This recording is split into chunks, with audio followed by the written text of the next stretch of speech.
Welcome, welcome, welcome. And this is the first of what I hope to be many of shows talking about chord theory and whatnot. Speed, welcome. Welcome, Mendeo and Johnny.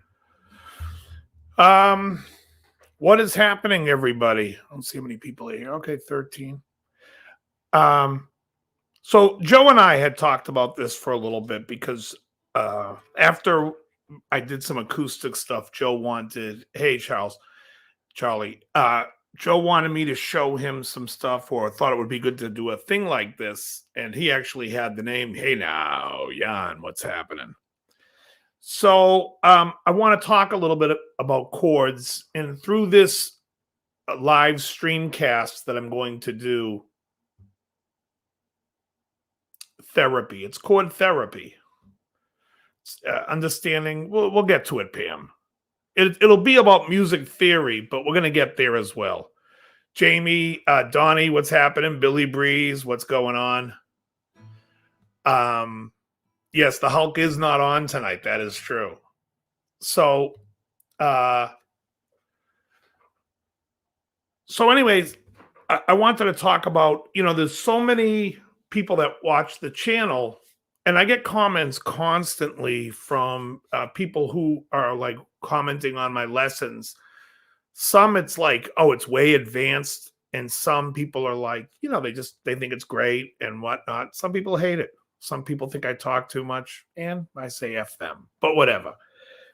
But the point is I'm surprised when people say it's too advanced because I try to bring it down as much as I can. So today is going to be really down to the basics where I'll tell you guys like Jan, you might find yourself bored.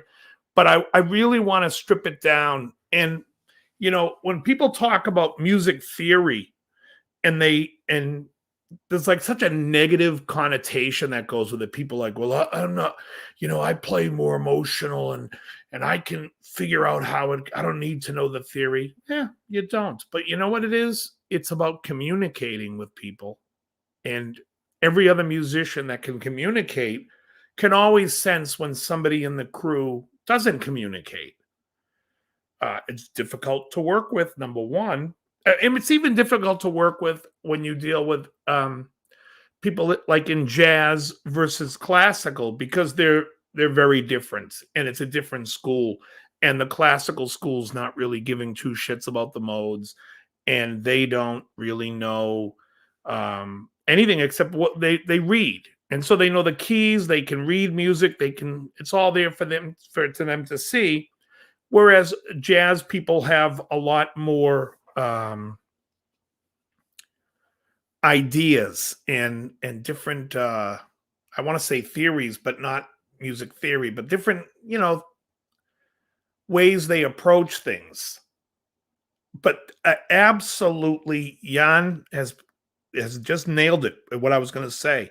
Regardless, the number one thing when I see people that don't really have an understanding of music, it all stems from not knowing the fingerboard. And you really have to know the fingerboard, even to do what I'm doing, even to understand what I want to teach today. You have to understand, because if I say to you, we're going to add an F sharp onto a C add 9, you need to know where that is or where you can put it. I can put it there, or I can put it on the top. You can put it in different places, and it's all the same. And so hopefully after today, you'll start to understand how chords are constructed with the extensions and everything like that. If that's, why does it say DL? Like you guys don't know who I am. Hold on. Let me get rid of that DL. Oh, I know why, because I'm in a different thing than my other show. All right. All right. And then if there's anyone that has like real questions as I'm going, please, by all means, state them. And we'll get through this. All right. Now let me just post this up right here. Now, the first thing that I'm going to discuss is this. The key of C major And we're going to just talk about C major for a second because it's a key that has no sharps and no flats, so there's really nothing to know. But if you don't know it on the keyboard where it is, we're in trouble. So you have to know where it is, even in the open position. Right? And so we can take a look at the key of C, and we see right there. It's C, D, E, F, G, A, B. And we can also just say it's Do, Re, Mi, Fa, Sol, La, Ti. And then the C again would be Do again. So I have to go back to the brand. Let me, nope, that's not the one I want, but it's fine. So anyways, in music, when we work in music, we really have to think of things in numbers in 13s. So that's what the C major scale looks like if we make it out 13 notes. C, D, E, F, G, A, B, C, D, E, F, G, A. And just to make it easy, I've numbered it for you. Okay. So, so here we can see I made the red, the 1, 3, and 5, because the 1, 3, and 5 is static. It's always going to be 1, 3, and 5. The C is always 1, the E is always your major third, and your G is always your fifth. All right. However, we can see that the 2 and the 4 and the 6 become the 9, 11, and 13 above the octave. That's all right, Speed. This will help you. You can understand this. This has nothing to do with playing. This is just, I just want you to understand that when we take the key, we number them. So basically, we number it 1, 2, 3, 4, 5, 6, 7. The octave up, we call it 1, 9, 3, 11, 5, 13. And then the reason for that is because we don't want to call. So if I have a C chord here, now everyone here understands this C chord. What is this C chord that I'm playing? I know everyone knows how to play it, but do you know what it is? It is a C, E, G, C, E. So it's 1, 3, 5, 1, 3.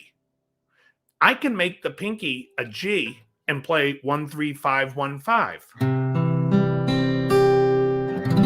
It's still a C as long as the chord has a 1, a 3, and a 5. Okay? So it doesn't matter if there's an extra 1 and an extra 3 or an extra 1 and an extra 5. As long as there's a 1, 3, 5, it is a C major chord. Same. I can just play those 3. That's a C chord. When we play the bar chord C, it's C, G, C, E. When we play this one, it's C, G, C, E, C, E, G, C. C, G, C, E, G, C. This one. So it's always just 3 notes. Here I'm playing 6 notes, but 3, they're all made up of 1, 3, and 5. 1, 3, and 5, 1, 3, and 5, 1, 3, and 5. Okay? This will help you walk 96 miles in 5 days, Hugh. If you try to do this in your head while you're doing it. Okay? So, now, 1, 3, 5.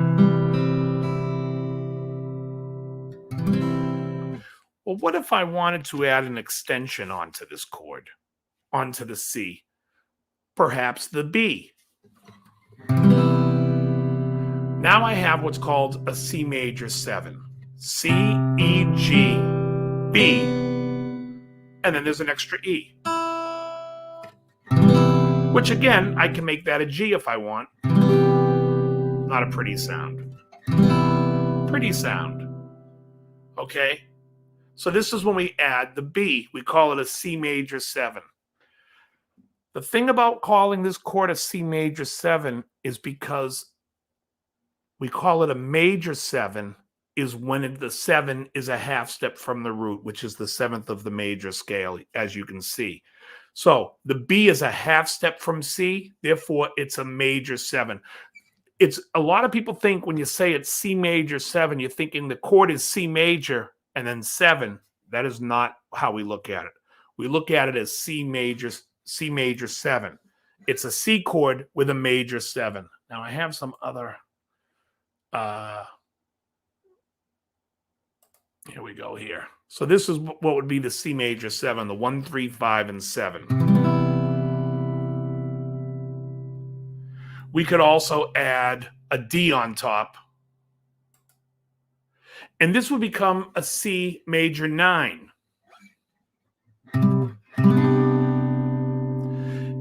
And now the reason this is called a C major 9 is because we have a C triad of 1, 3, 5. There's a major 7, so we use the word major, and it extends out to the 9, so we use the 9. But the reason why it's called a major 9 tells you that the 7 is a half step from the root. The 9 is the 9, but the word major there is to let you know the relationship of the 7. All right, so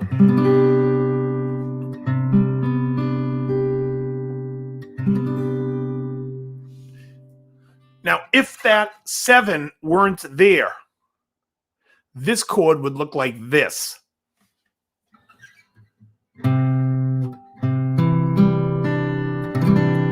Without the B, and then this is just called a C add 9. Anytime you see parentheses 9, it's just add 9. You say it as C add 9. And I'm playing C, E, G, D. Now I can add the E on top, or I can add a G on top. Pretty chord. It's a nice chord to use in the key of G as the 4 chord. Let me just see what some of these comments are saying. Yeah, watch it on the treadmill. Excellent.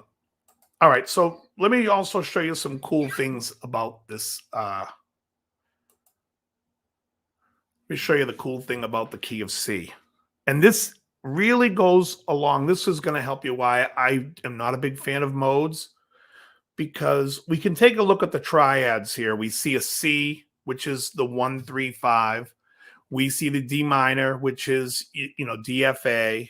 E minor is EGB. F is FAC. G is GBD triad. A minor is ACE. And B diminished is BDF. So you can see that all these triads,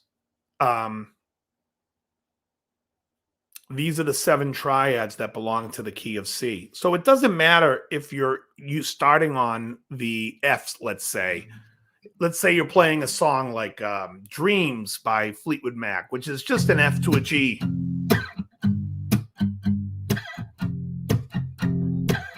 Which is in the key of C, but starts on F. When you play the solo to that, you're not really thinking, oh, I'm in the Lydian mode because I'm starting on the 4. To me, I just think I'm in the key of C. And I can pretty much figure out the whole song that way, because then you got like...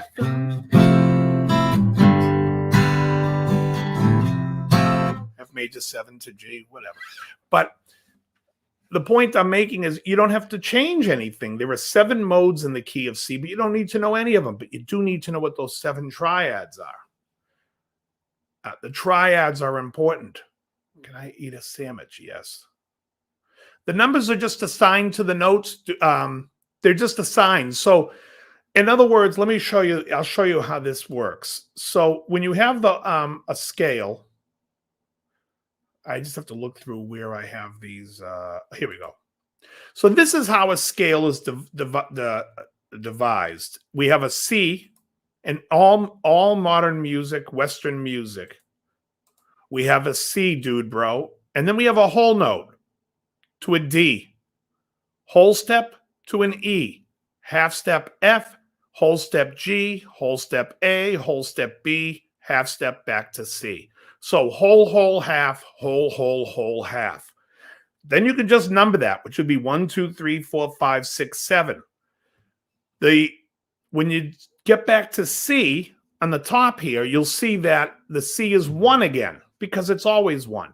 But then the D becomes the 9 because that is the 9th position. And, you know, a lot of times if it's on top, like there's the D on top is the 9. But you're going to call it a 9 if the 3 is in the chord. If there's a 3 in the chord, you're going to call the 2 or the 4 a 9. It's that simple. If there's a 6 in the chord, I mean, if you have a 6 or a 13, you call it a 6 when there's no 7. You call it a 13 if the 7's in the chord. Those are the steadfast rules I go by. You know, so you have these numbered. You have the triads. So why are the triads so important? Well, because they're movable. And I'll show you what I mean by that.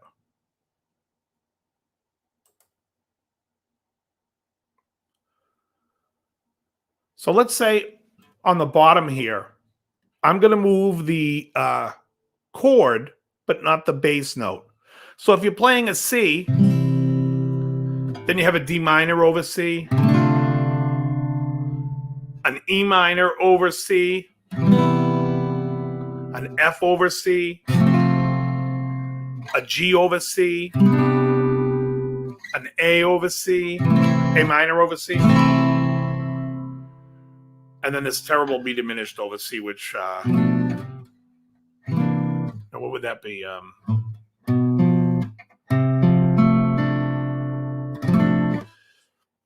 But either way, you can move chords. You can make chords slash chords and not even have to know the chords. But because this would help you with leads, if you know you're in C, I can rifle through.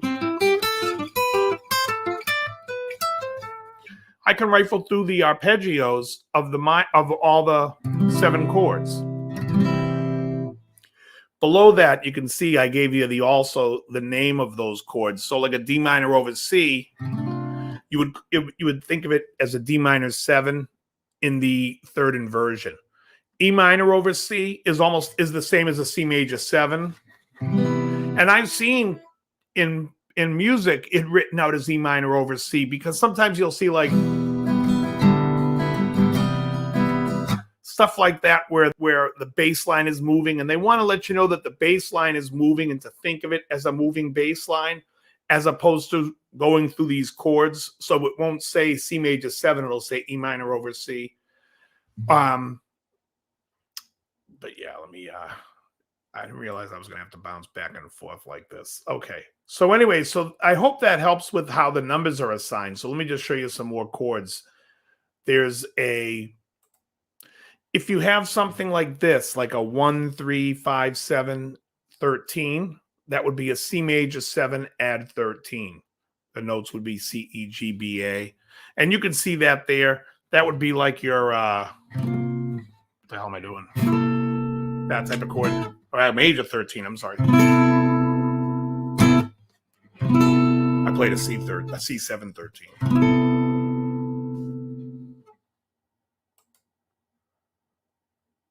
All right.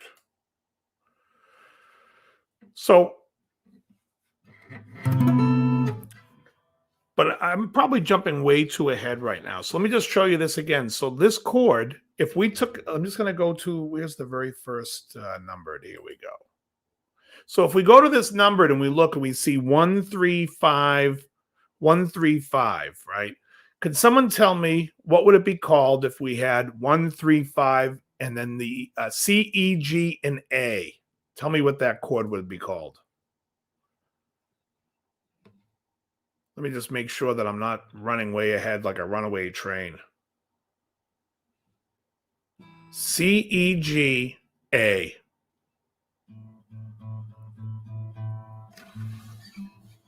Which would be this chord. Or this chord. Fuzzman for the win. Yes, it's a C6. And if we included the B, it would be a C major 7, add 13.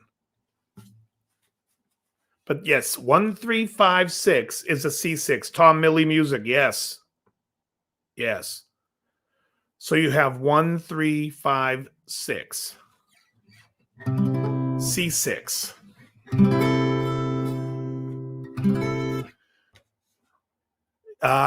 Jan says A-7. You can look at it almost like an A-7, but if the C is in the root, we look at it like a C6.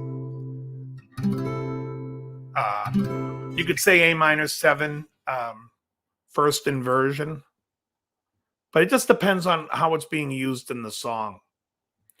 So the thing about now, what would be that 1, 3, 5, 7?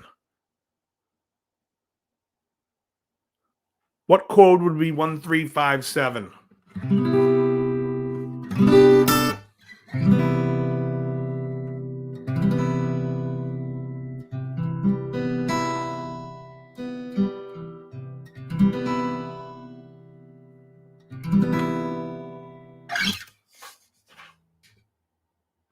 C major 7. That's correct.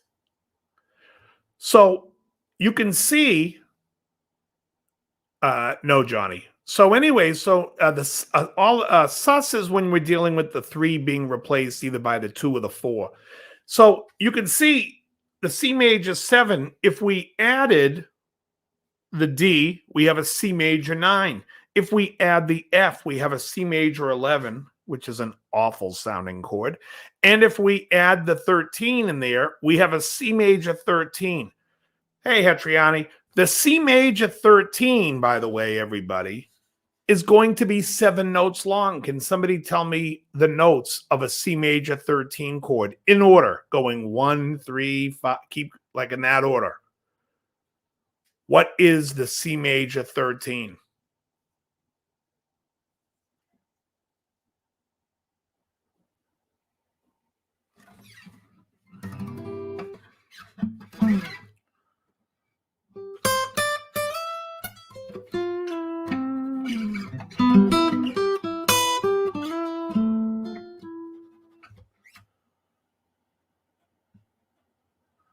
Oh, you got it, dude, bro. That is a C7 13. I want that is a C major 7 add 13. I want a C major 13. 1, 3, 5, 7. Again, Richard the Falcro, that is a C major 7 add 13. So I'm so glad you guys are doing that, because that tells me that I'm not getting one thing through.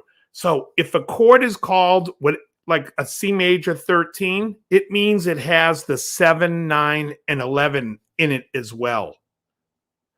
If it doesn't have the 9 and the 11, you would call it a C major 7 add 13. But if it's a C major 13, we have to have the 7, 9, 11, 13 in it.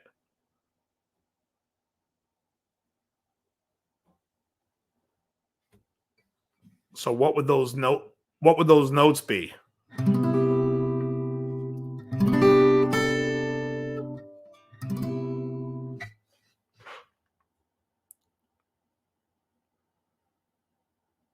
Bueller? 1, 3, 5, 7, 9, 11, 13. That is correct. It is every note in the scale. C, E, G, B, D, F, A. It's all 7 notes of the C major scale. So if you see a chord in a song and it has a C major 13, you automatically know it's in the key of C, because it's got every note from the scale in the chord. All right. Now, there are going to be, so every chord has things that alter in it and change. Whereas you can see the one chord, because we're just looking at the key of C, but the numbers will apply to every key. It doesn't matter. So in other words, in the key of G, there's 1 sharp, it's F sharp. So G, if I numbered it through 13, would be G, A, B, C, D, E, F sharp, G, A, B, C, D, E, right? 1 sharp, it's F sharp, and it's the 7. So it's all the same. There's no flat or sharps. You can see in the music, but not in the numbering. So there's nothing that's like crazy, because I'm only talking here for you to understand about how I name chords when I'm playing songs. So in other words, let me show you something that you might find interesting. And that is, what if we look at the 4 chord and the 5? So up top here, on the top, I have the C major scale. On the bottom left, I have the C major scale starting on F. And on the bottom right, I have the C major scale starting on G. So if we look at the F, so the note I would remove to play it on guitar is I would just play the C major 7, add 13. I would omit the 9 and the 11, Tom, because I omit the 9 and the 11 because someone else can play it, and on the guitar it's not, it's not common. Now,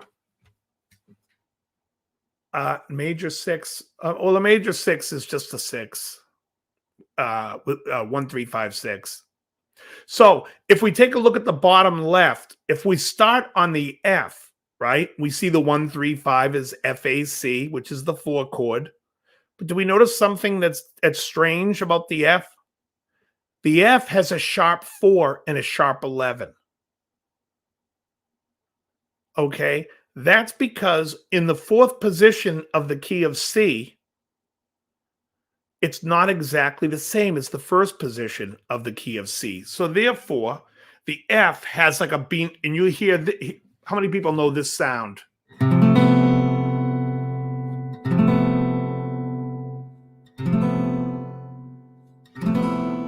This here, F major 7, sharp 11.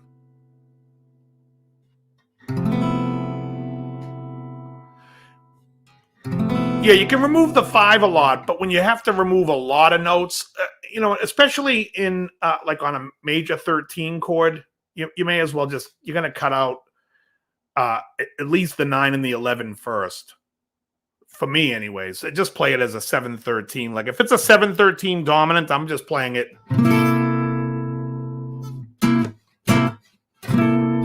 Just 1 flat 7, 3. Yeah, I don't even have the 5 in there either. Now that I'm playing it for you. So, but if we take a look here at this, so we can see if we take the extension from the 4 chord, which is the F on the bottom left, and we played 1 3 5 7 sharp 11, we have an F major 7 sharp 11. So anytime you see a chord that's a major chord that has a sharp 11 in it, you can automatically deduce that's going to be the 4 chord in the song. That now it might be acting as the 1, but whatever key it is, it's the 4 chord to that key. So if someone's playing this, if someone says to me, hey, we're going to play this song, that's the 1st chord. I can just sit there. I can just play the key of C. That's all I'm thinking of. And I'm just melodically playing whatever melody. Like I could play like, like what's that Steve Vai where he's like.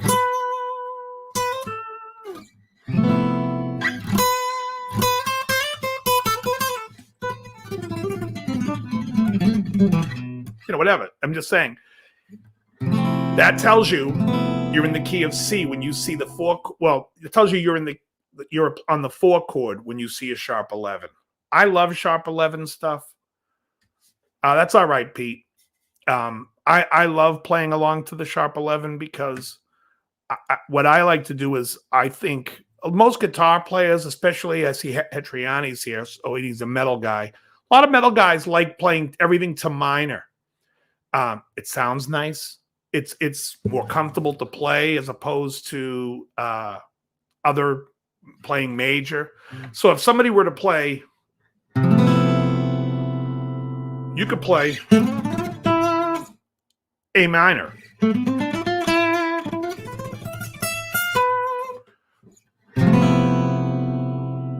Because A minor is the relative minor. It's just the 6th degree of the C major scale. Playing the 4 chord of the major scale. Now, if we look at the 5 chord, which is the G, we see there's a flat 7. So that's a dominant 7, and that means that is the dominant chord. So this is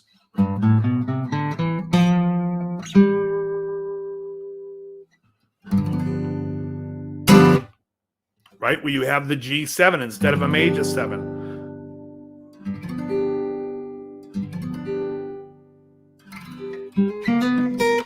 But anyway, so that's how you know when you see that, when you see a dominant 7 chord, you know that's the 5 chord.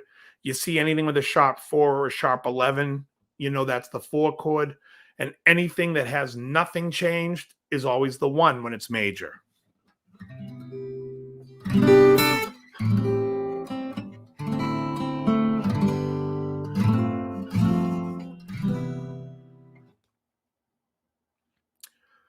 Are there any questions up to this point? So let me just say this. Looking at the 4 chord in this scale, what if we play 1, 3, 5, 9? What is the name of that chord? Hey, Johnny, will you get rid of Tara?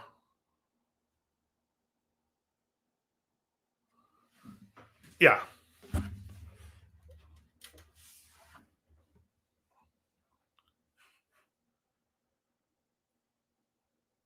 Yeah, it happens also in the minors as well.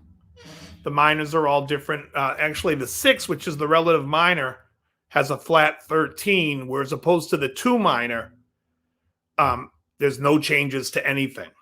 The 2 minor acts like the 1 major, Tom Milley. So what would be 1, 3 on the F on the bottom left? You have 1, 3, 5, 9. What would actually 1, 3, 5, 7, 9? What would that be? F, A, C, E, G. What is the name of that chord?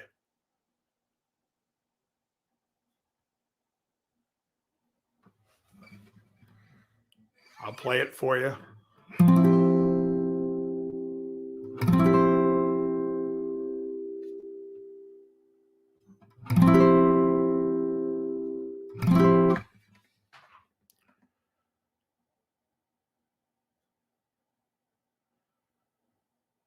F, A, C, E, G.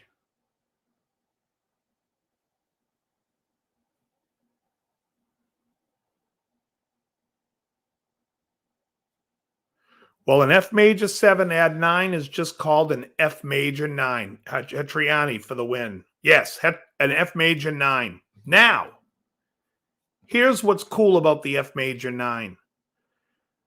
The top of the chord is a C triad. So a lot of people always say, how do you figure out the Steely Dan stuff or the solos or anything? And a lot of it is really simplified by playing a C over an F. And they don't play the major third. So they'll play chords like F, C, E, G. It's a C triad over an F, acting as an F major 9. And you hear it in songs like when he's like,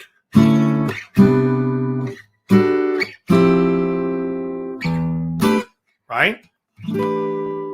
It would be written in sheet music when you see this written out as a D major 9. It's really an A over a D, an A triad over a D, which is a D major 9, to a G triad over a C, acting as C major 9. Same thing here, D triad over a G, acting as a G major 9. So let me just type that into let me just show you, Johnny, so you can see what I'm saying. This chord here, F, A, C, E, G, is F major 9. You could also just omit the F. Omit the A and call it a C over F. C, E, G over F. The only thing we missed is the major third. Usually something else will pick that up, but in a lot of the Steely Dan stuff, they're playing more slash chords which is a C over F, than they would be the F major 9.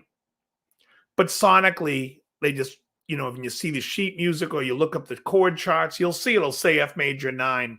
But to fully understand what's going on, it's good to know it is both. At least I think so. But that's what helps me see, you know, when you see like a lot of this stuff.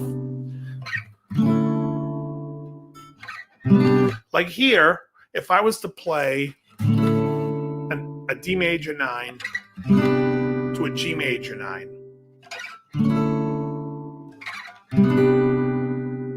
Sorry, D major 9 to C major 9. I could look at it like I'm playing an A to a G and solo accordingly to that. I could also take a look at it and play D to a C. I mean, there's so much cool stuff you can do. 1, 3, 5. Well, it would be 5, 7. When you're looking at it from the F perspective, it would be 5, 7, 5, 7, 9 over the 1. Yeah, you really need to know the fretboard. Also, if we take a look, I want you to take a look at the G chord now, the 5 chord.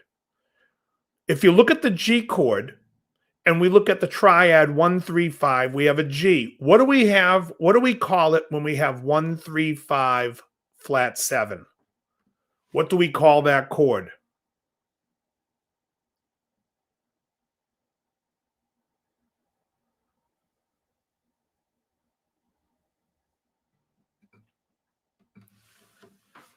And this is big because this is how a lot of times people will ask me why I go back and forth calling the same chord a different name in the same fucking song. And I'm like, it depends on Hetriani. Thank God for you, man. Yes, G7. So it's not a major 7. It's just a G7, or you could call it a G dominant 7 when you're saying it. Like looking at what Hetriani wrote, when I see that, I could say to someone that's G7 or G dominant 7. The 7 means it's a whole step from the root, or a flat 7, and that's what the F is. Now, if I say G, B, D, F, A, we have a G9. If I say G, B, D, F, A, C, we have a G11. Thank you, Billy Breeze. So if you look here, I'm going to put this in the comments. G, B, D, F, A, C. It's a G11. All right. If you notice in the G11, that's a 6-note chord, but also the last triad is an FAC. So a lot of times when you see someone play FAC or DFAC over G, sometimes you'll see it written out as an F over G. You'll see it written out as D minor 7 over G. But it's 9 times out of 10, it's acting as the 5 chord. So I always just refer to it as a G11. I'm not going to say it's a G11, but there's no B. There's no need for me to do that. It's a G11. If it's acting as the 5 chord. If it's acting as the 4 chord, like in a song like, what's that one? She's Gone, right? We have a B11.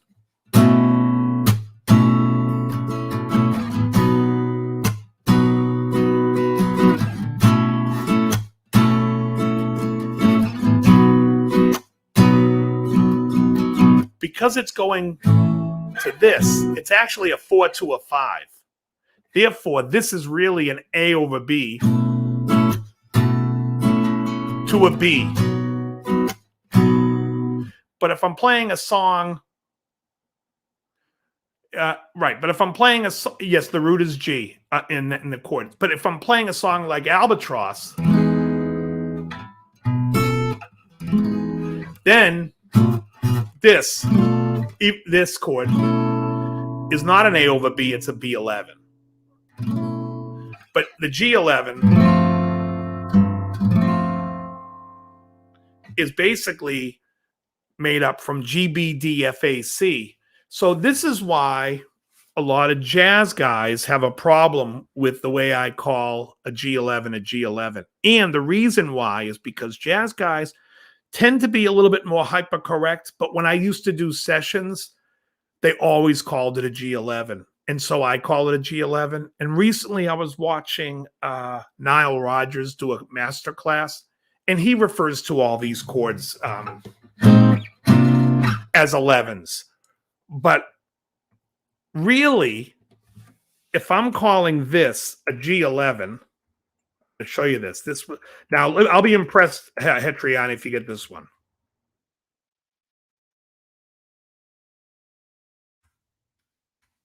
What would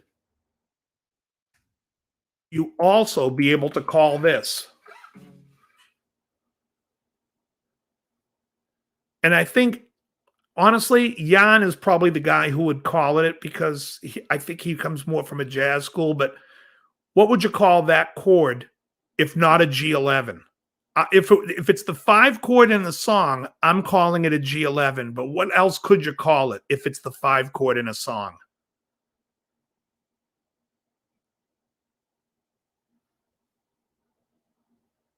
I mean, you could call it a D minor 7 over G, but that's not what I don't want to hear a slash chord. I want to know what you could call it.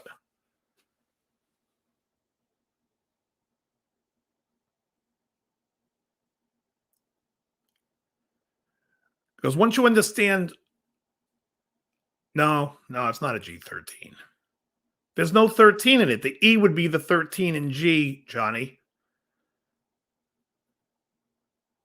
There's no, you just look at the numbers. It's all right there on the bottom right. 1.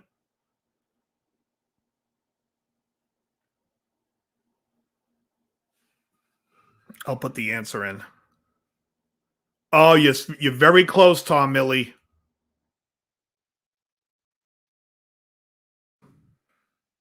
Here is the answer.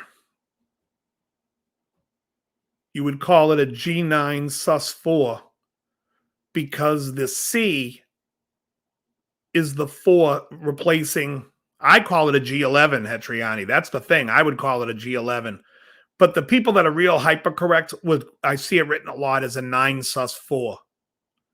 The reason why I call it an 11 over the 9 sus4 is because I feel like the chord is in line with 7, 9, 11. 7, 9, 11.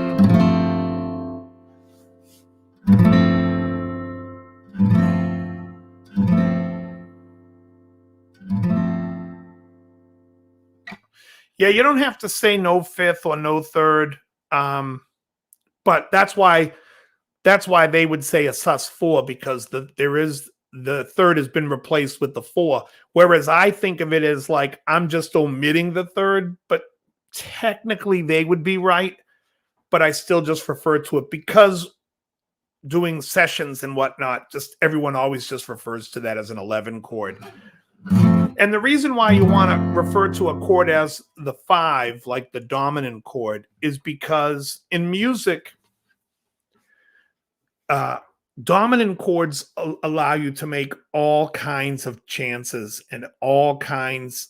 If you're going to play something that's out there, it always will work over a dominant chord as opposed to anything else. So the dominant chord likes to hear tensions.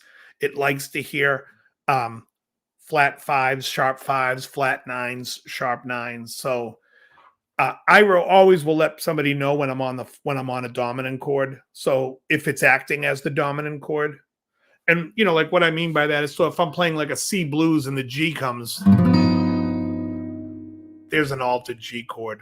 But that's like down the road, a couple of weeks from this. But how we alter chords.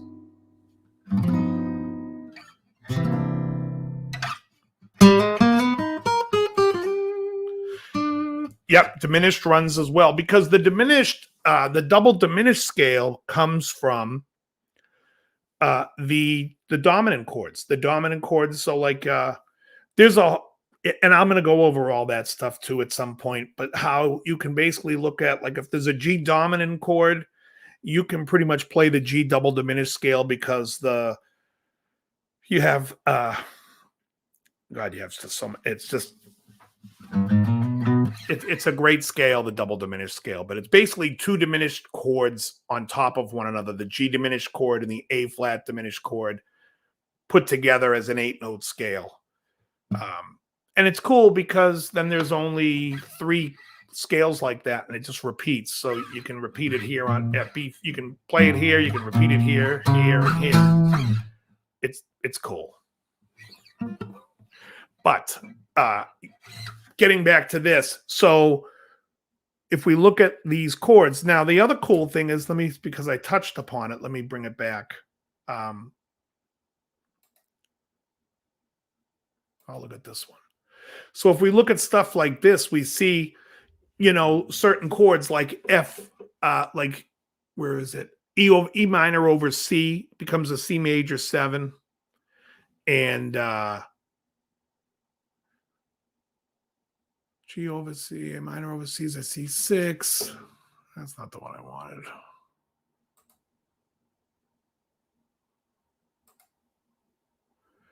So this one here, if you look at the C chord, there's a C. If we play a C over D, you hear that a lot. That wants to resolve to a G. That's a D11. And really, it's just the G, C, E over D. The G is the 11. The C is the 1. The C is the 7. And the E is the 9. If we move it to E in the bass, it's a C over E. If we move it to an F in the bass, F major 9, which I went over that a little bit with you. How do we know where to play that chord on the fretboard? Well, that's the whole thing, Johnny, is you have to kind of start to get a little bit more acclimated to the fingerboard to know, here's your C chord. You got to know your D minor, your E minor, your F, your G, your A minor, your B half diminished. A planet of playthings with dance on the street.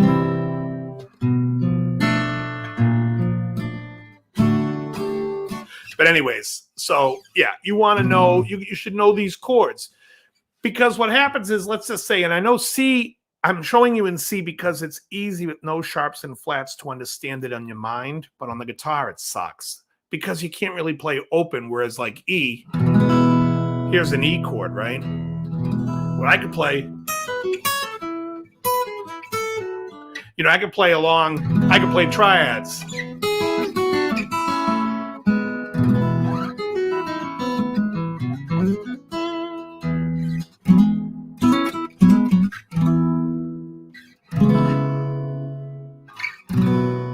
There's all kinds of open strings that you can have fun with and understand chord changes. And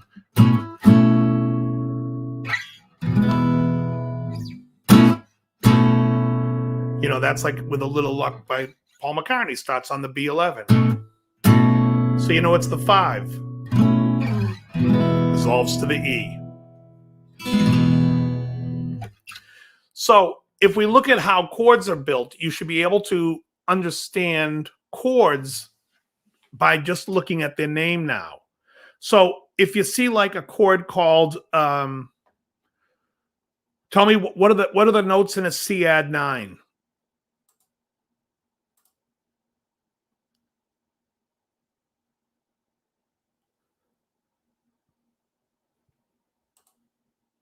Oh, that's not the one I want. That one.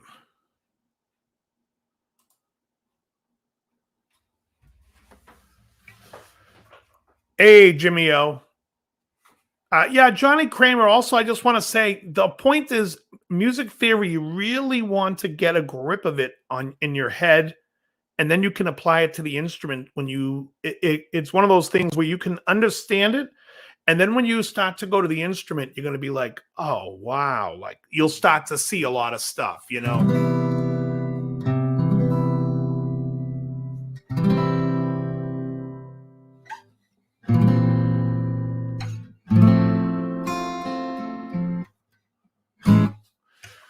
Where is Jan still here? C, E, G, D, exactly.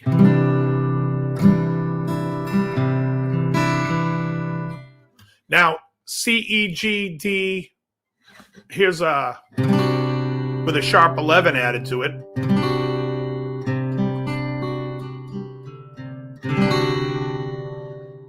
And then now once I add this sharp 11, what does it tell you about the chord that I'm playing?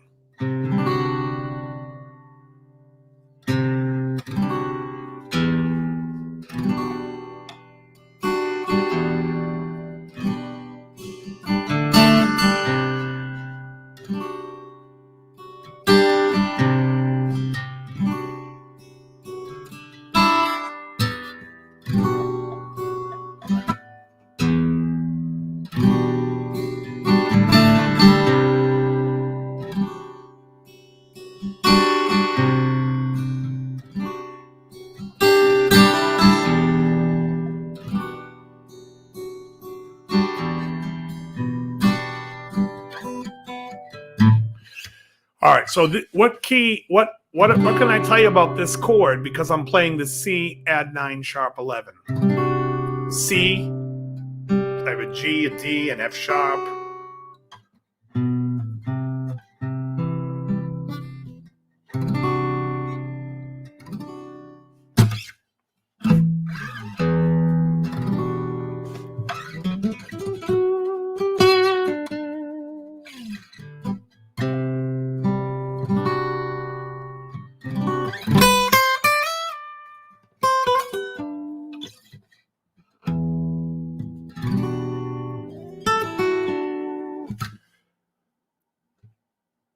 Well, since nobody's answering, the answer is it tells you that I'm on the 4 chord here. Because I'm playing a sharp 11, it tells you that I'm on the 4 chord with the C, which means I'm in the key of G. And then I was playing an E minor 9, which also is in the key of G. And to play the lead over this, I would just approach this as E minor.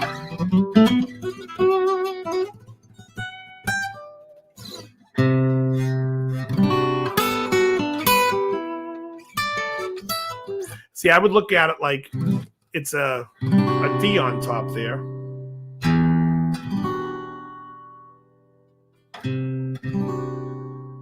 Now, to get even more complicated, but just as a tease, you could also have a B flat in that chord, which you hear in like,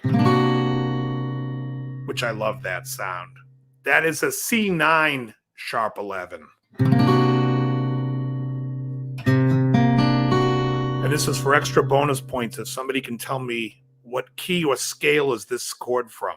And I will give you a hint. It is the 4 chord to something. And that's a big hint.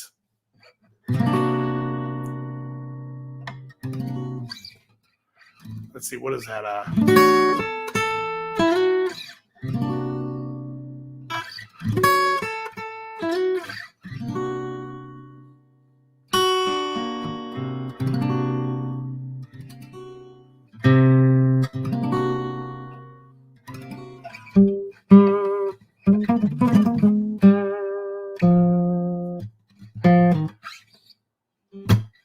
Anybody?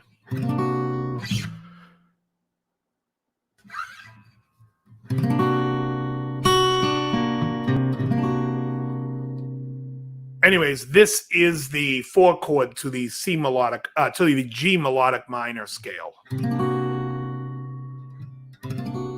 Exactly. I like it in E, even though he's in F. I like it in E because I can hit that low.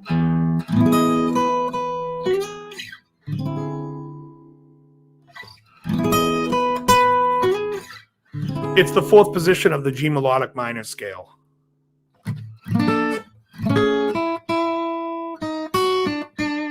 Yeah, it's killer stuff.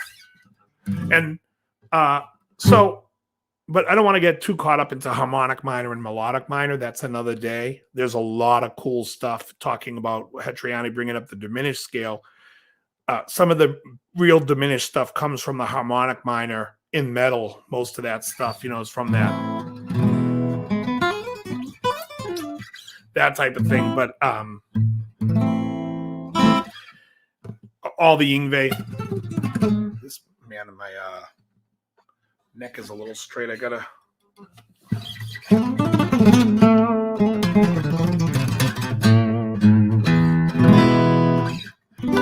What is it? But anyways, so yeah, I don't want to get too much into like melodic minor, harmonic minor today. I just want to really drill into you that so in other words, right now, if I post this, I'm going to post some chords and you guys tell me the name of the chords. I'm going to get a little tougher on you here. What is the name of that chord?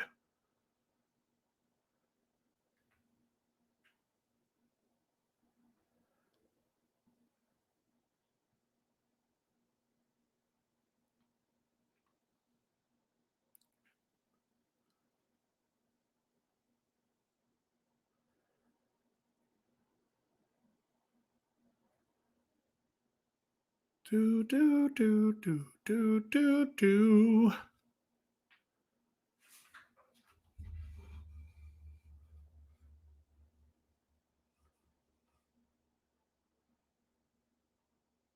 C6, exactly. What if I do this?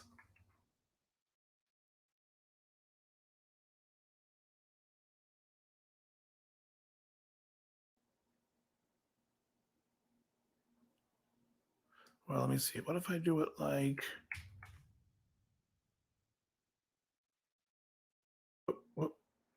What is this? Now, this is a trick one because I haven't done this chord with you guys. What if I did this? Just use your intuition. What would that chord be if the chord had those 5 notes?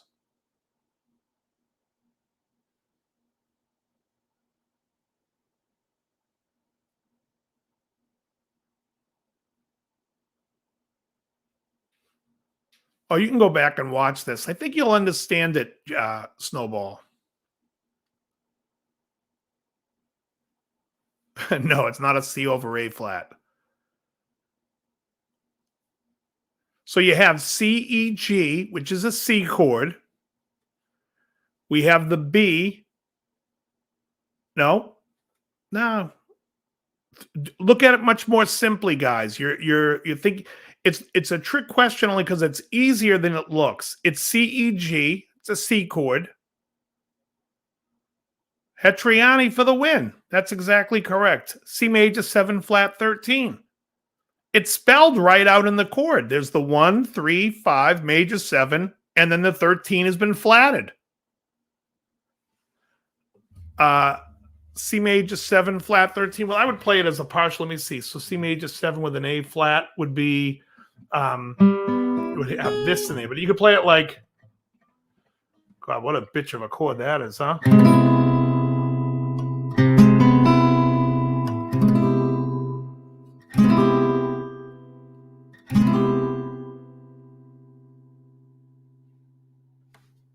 C, A flat, B, E, G. Yeah, almost like a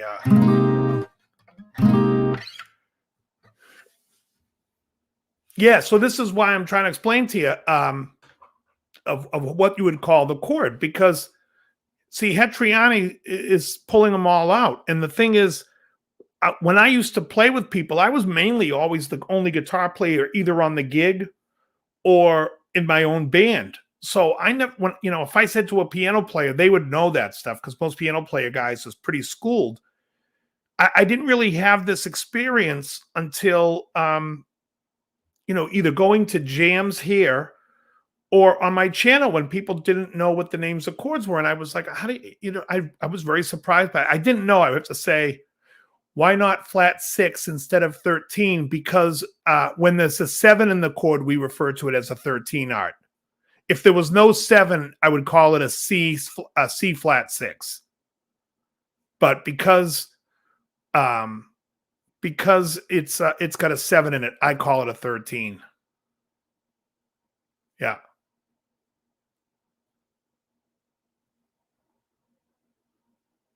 Yeah. Yeah, Hatriani's got that. Yeah, exactly. So if you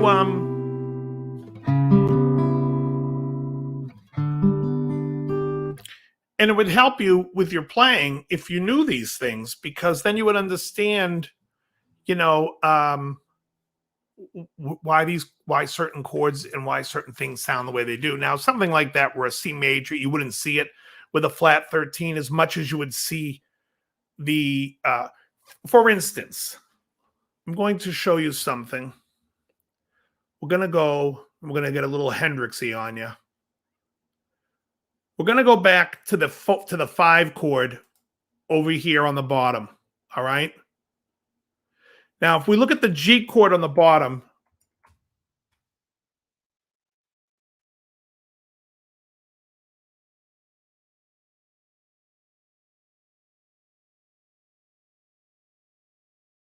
somebody tell me what that's called.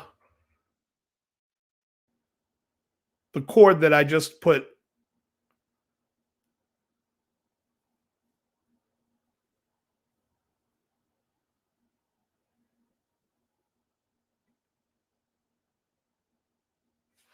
And I'll also put the numbers.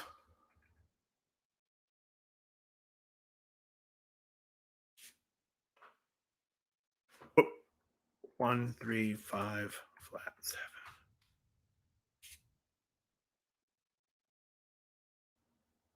So what is the name of that chord that I just put there?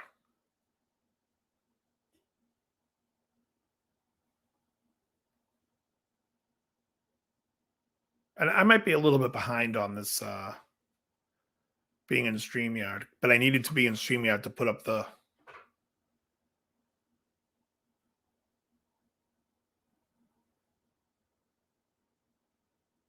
It's a G9. Exactly. Now, what if I did this? What if I changed it to this?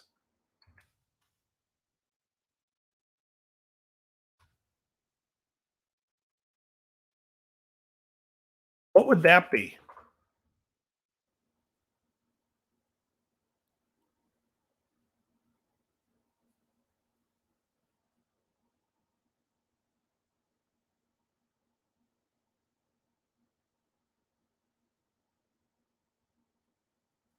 Now, just so you know, you can't call the chord a G sharp 9, because there's going to be all kinds of confusion as to what the hell is someone supposed to play. Is it a G sharp 9 chord? That's not that's not what it's called.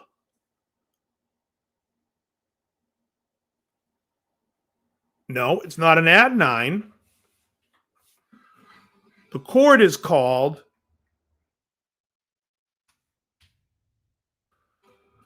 a G7 sharp 9. There you go. Tom Milley got it. Yep. And the 7 sharp 9, if I was to play an E7, I could play E, G sharp, D, E. Now, if I want to play an E9, I could play E, G sharp, D, F sharp. But if I raise the 9 to an E7 sharp 9, I have E, G sharp, D, G. And that's what the Hendrix chord is, a 7 sharp 9. Also, there's a 7 flat 9, which you hear in like a ton of Pink Floyd songs when they go, home, home again. Right when it's like, C major 7, B minus 7, da da da, F, da da da da da, G, D7 sharp 9, D7 flat 9. So, what is a D7 sharp 9? Is D, F sharp, A, C, F, or E sharp. However, a D7 flat 9 is D, F sharp, A, C, E flat.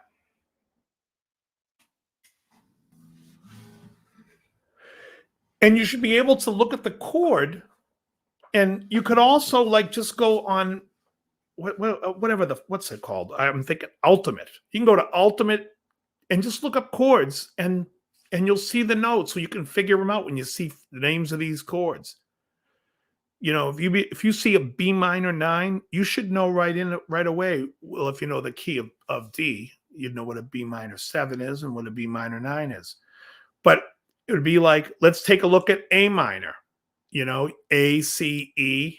The G would be the 7. The 9 would be the B. So an A minor 9 would be A, C, E, G, B. And again, the minors, the majors, the minors, there's 7 positions, 7 notes you could start from, but they're all the same. They all have the same amount of triads. Thanks, James. The same amount of triads. It's the same. And that's one of the reasons why I don't like when people throw modes at me and they say, oh, this song is in E Phrygian or E major, Phrygian dominant. Oh, really? You can't just tell me what key we're in? Like, it becomes work because people want to sit there and tell you they know. And to me, that's really not being a great communicator. If I'm playing a song and I want Hetriani to come in and play a solo for me, and I say the solo's in, let's just say I tell him it's solo in C minor. He won't have to do any thinking because I'm not going to sit there and try to say to him, well, technically it's in this, or I could say like, it's in A minor, but it's based in G. Key of G, center on 2. All right. So now he knows that it's an A minor that has an F sharp. Yeah. Yeah, even when I get into the jazz part stuff, when we start getting into altered chords and altered scales, and this is an altered chord, by the way. If you look at the 7 sharp 9, anything that is a 7 chord that has either a sharp 9, a flat 9, a sharp 5, or a flat 5, that chord is considered an altered chord. So if someone says in a chart, and you see it in a chart, and it says play D altered, that you'll be looking at one of those 2 chords could be 2 of the 4 chords that it could be if it's altered. And why do they call it altered is a completely different story. It comes from the melodic minor scale, but that's another day for another lesson. I really got to get you guys to at least bring everybody up on the fact that, here's how we come up with chords and the names. So just again, quick rules of thumb. If a chord has a 3, we call it a 9 and an 11. If the chord has no 3, then you can call it a sus2 or a sus4. If a chord has a 7, then we call it a 13. Otherwise, it would be a 6 if there's no 7 in there. And the reason when we say major 7 and just 7 is when it's major 7, it's a half step from the root. When it's a dominant 7, it's a flat 7, and it's a whole step from the root, as in the 5 there. If you look at the G on the bottom right, you see the F into the G as a whole step. That is a flat 7 to a 1. Why is it easy to play by sight than numbers or chords or single notes? Because you're seeing it being done, and people, like I said, a lot of people think communicating music is a bad thing, like learning music theory, and you don't have to know everything.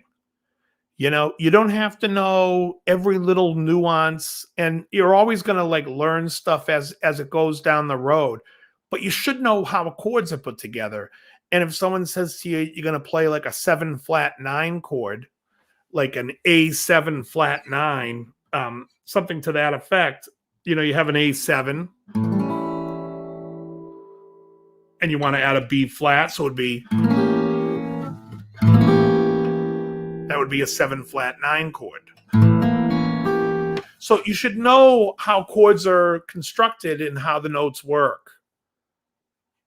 At least give that a shot, and It's really hard to teach on here because I'm not working off anyone and I can't see when dawn breaks on people. So it's, when I teach one-on-one, it's a lot easier when somebody's like, oh, and their eyes light up, and then, you hit them with something that went through. But for the most part,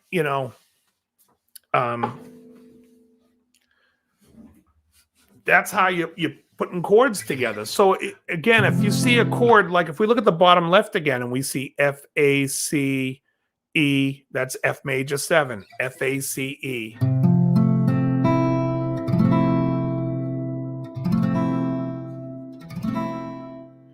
So a lot of times if you see chords where it's like,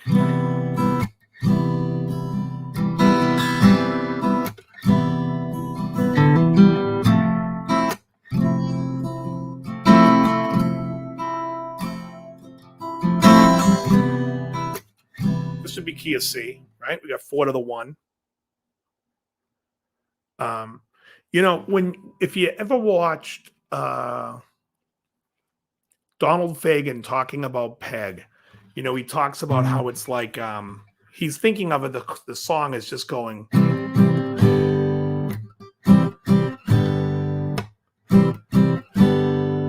But he plays the C as a major 7 and the G as a stack, which is a sus2 chord. It's a G add 9.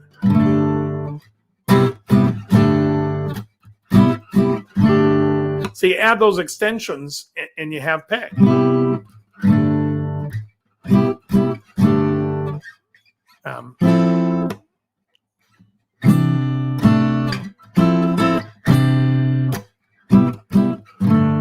Right? So it's not as complicated as you want to make it out to be. It's just a C to a G.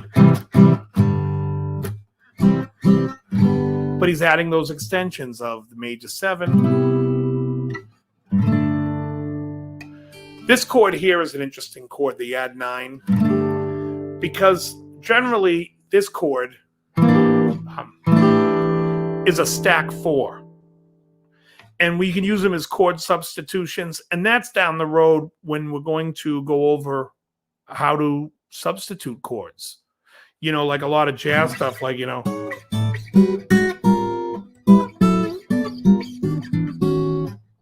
can substitute using all stacks.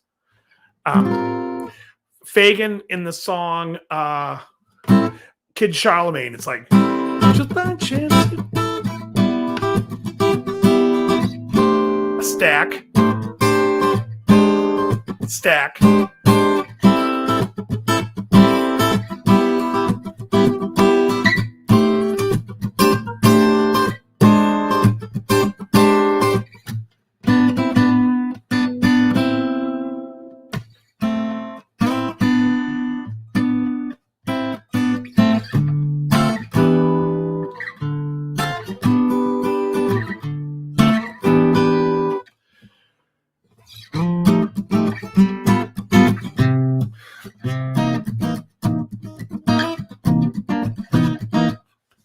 Anyways, that's you'll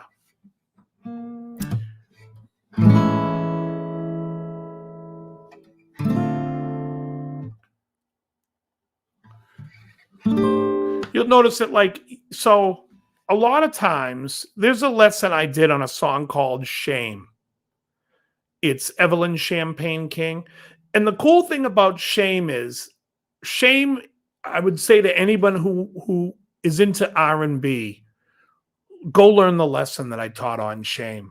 Because Shame will teach you how that a lot of the R&B guys are really, really clever.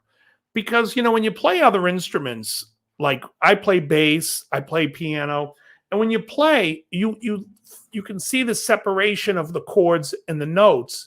And a lot of the R&B guys, they play the guitar that way. So like in Shame, it's like the chords are like this. Ba, ba, ba, ba, ba, da, ba, I wanna be back in your heart. La, la, la. Right? but it's like back in your own.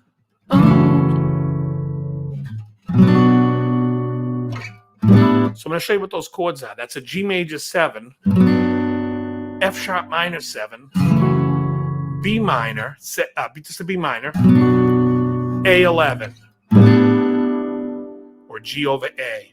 But what the guitar is doing is actually just playing triads here. B minor, you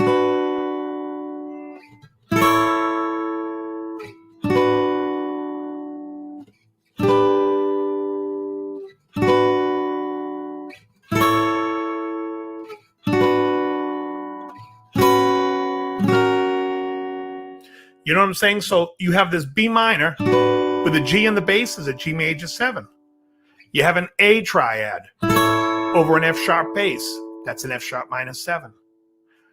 To a B minor over a B, which is a B minor. To a G, bass is playing an A. There's your A11. Again, over B minor over a G. There's your G major 7. A triad over a F sharp. There's your F sharp minor 7. B minor, F sharp 7, F sharp sus4. But it's really cool. It's really a nice thing to show you that you can play partial chords and, you know, the bass and the keyboards are filling in the rest. And it happens a lot in R&B, an awful lot, where I watched this one guy's channel and he plays along to R&B songs and he's calling off the chords. And I'm like, he's playing them as like full chords. I'm like, well, that's the partial chord if you play it up here, but it's really weird. So smooth jazz, I mean, you'll see chords like the major 7 or the major 9. In fact, I was just thinking about teaching this song, Billy. Tell me if you like this song. See if you know it.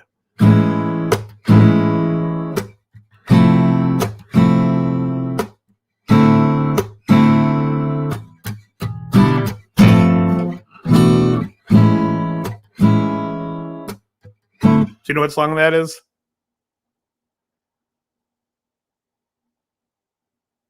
I haven't finished working it out yet, but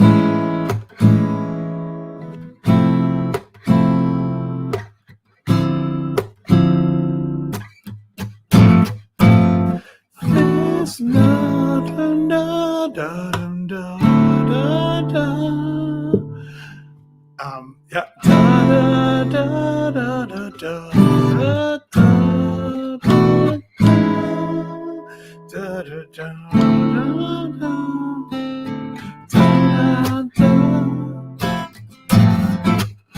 sweet love.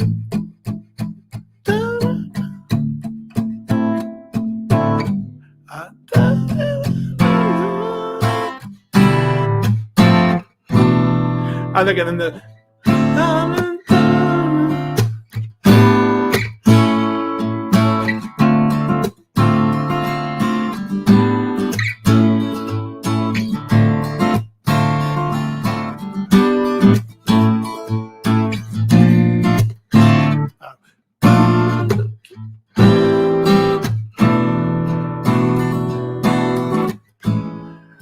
yeah, it's a fun one. Yeah. She is the female Megan McDonald. Sweet love. Oh, it's great. But I love those changes. Be quiet. Yeah, I mean, it depends on what smooth jazz, what's, you know, what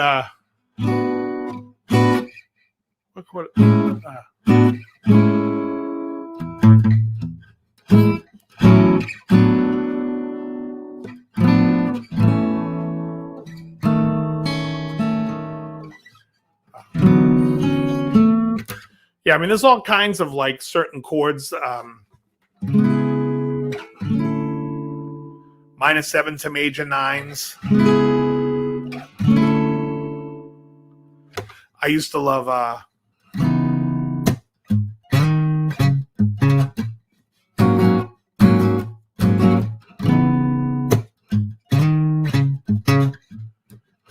so this is like a minor 9 chord. And then And then he plays the G sharp 11.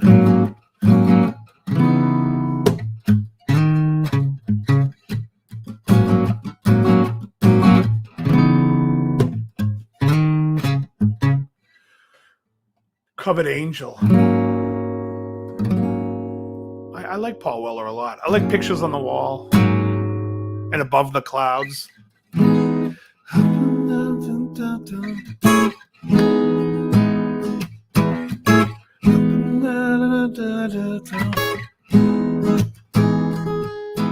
have to wonder, will it last? I did 2 lessons on DeBarge. I did I Like It and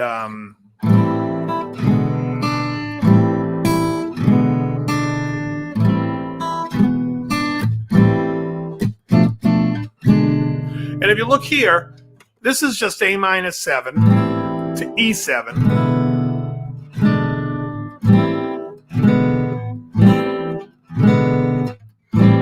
To the B half diminished, E7. What's that slide down? And what? Oh, that? That, Johnny? That's an A major 7.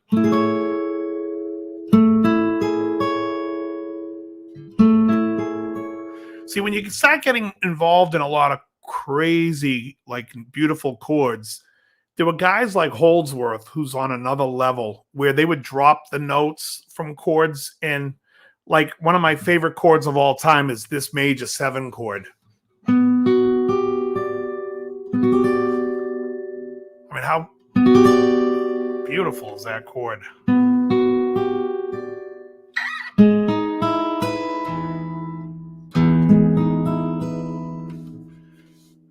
What song? Let's see what song you were talking about. Oh, this one.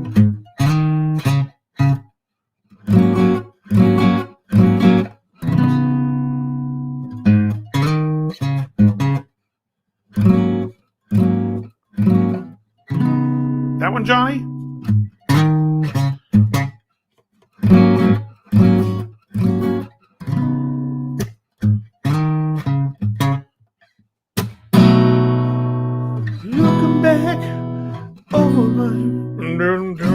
God, I wish if I could sing, folks, I'd be fucking dangerous.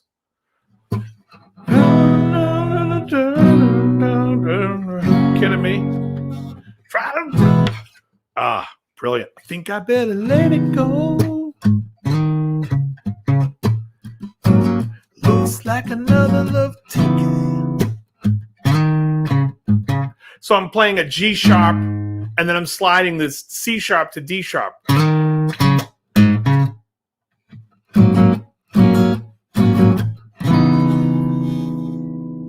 You know, and one of the other things is like just all this stuff with music is I play bass too. So like earlier today I was playing play the street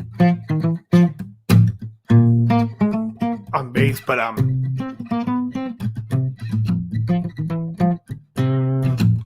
just it's a lot of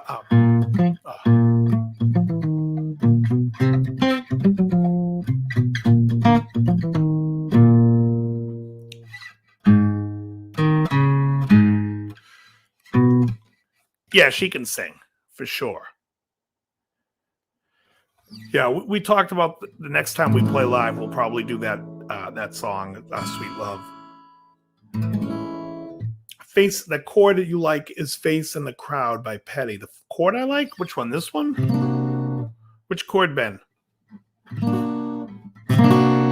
This one is also in Friday night. It was late. I was walking you home. We got down to the gate, and I was dreaming of the night when it turned out right. Out of town, I wanna build my world around you. Tell you that it's true. I wanna make you understand I'm talking about a lifetime plan.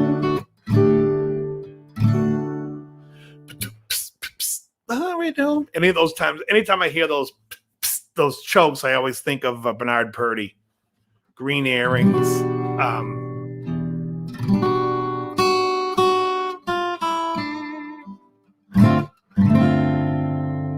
So just to show you, because we're in the key of C, there's a song called On and On. People are into easy listening, right? We have On and On, which he plays.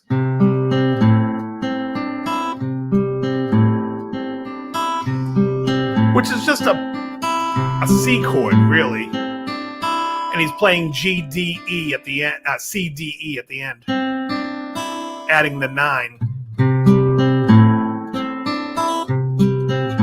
Right, but so then it's basically the chord structure is down in Jamaica, C to A minor, lots of pretty women steal your money, then they D minor 7, break your, and then same chord, G11, D minor 7 over G, G11, which wants to resolve to C. She's in love with old Sam.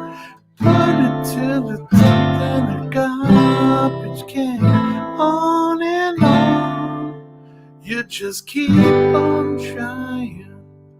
And a smile, and it feels like dying. On and on, on and on, on and on.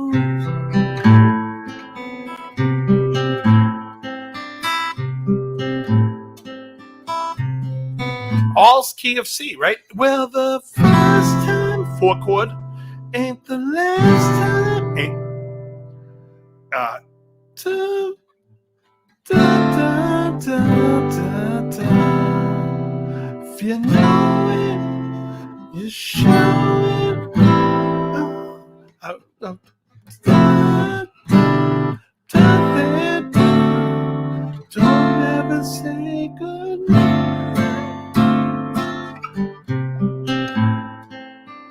But real basic. It's just following the chords. There's nothing that's like so out. And that's really why I'm saying it's important to know the language, because when you hear a song like that, or when I hear that song, I don't even have to remember how the thing goes when I'm playing a gig. In fact, most of the time, the songs that I'm playing at a gig, I forget. Emily will be able to tell you that. I fucking forget. But I'm following the chords and hearing it in my head, what the change is going to be coming up. Now, there are some songs that I get really, irritable about, because I have to memorize them, because the capo's in a position where I can't remember where the hell I'm supposed to be playing. But, for the most part, I'm sitting there like, down in Jamaica, they steal your money, then they take you. I can hear it. It goes, that 1 to 6 and 1 to 6, 1 to 6, 2 to 5, 1 to 6, 1 to 6, 2 to 5, 1 to 6, 1 and 2, 2 or 5, 1 major 3, 2, 5, 1, 6, 1, 6. That's how I'm thinking music when I play. That's what I'm hearing in my head. And I'm calling off those numbers to myself. I don't really think in notes so much, because it doesn't matter. Like, a lot of times I'll be playing with a capo. I have no idea what key I'm even playing. And sometimes I'm like, I'm in the 3rd fret capo. Here's a 4th chord. Here comes, if I'm playing up here, I'll tell you a song that I always am like, I have no idea how the chorus even goes. And I don't even know it right now when it goes it happens on the 4.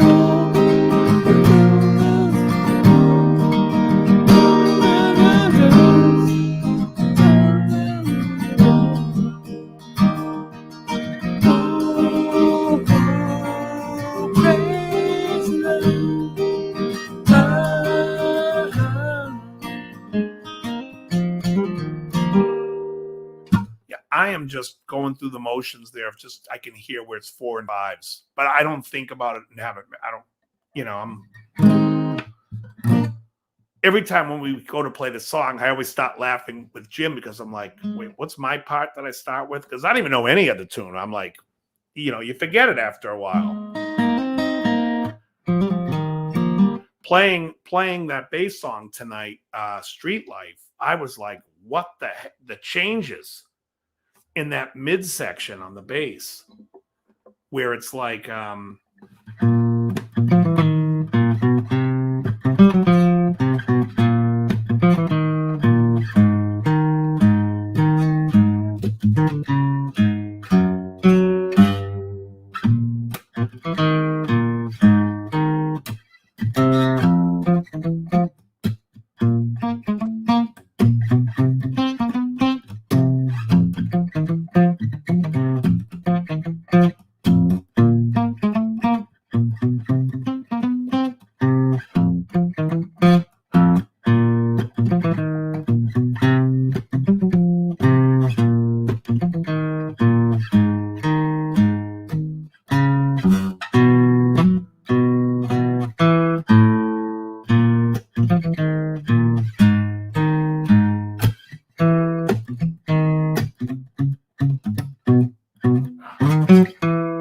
it's just a bitch.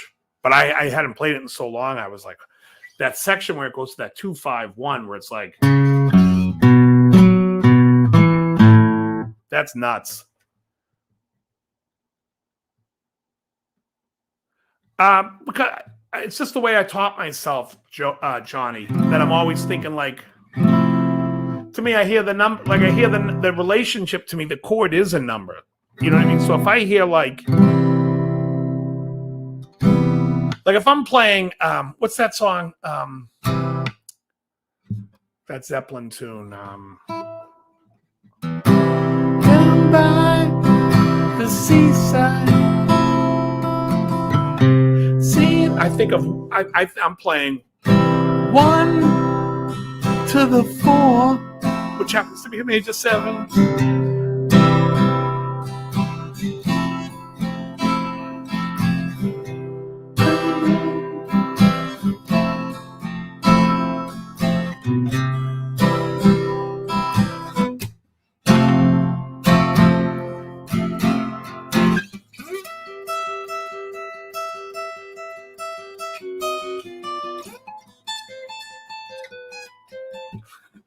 You know, I'm thinking that 1 to the 4 major 7.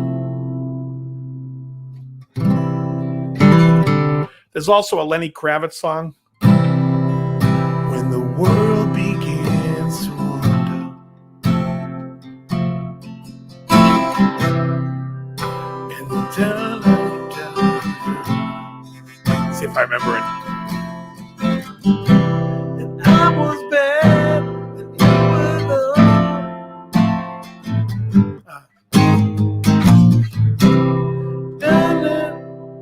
Playing the dusty end, yeah. Well, you know what it is? It's the humidity has really pulled out of the air. So, like now, my guitar, I'd have to. I should give it a 1 wrench and it should be fine, but I haven't.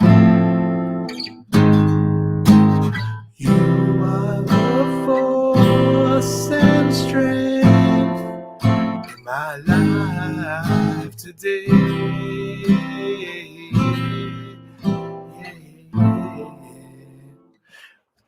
Life on Mars, no, but I thought it was Bowie's like Play on My Way, wasn't it?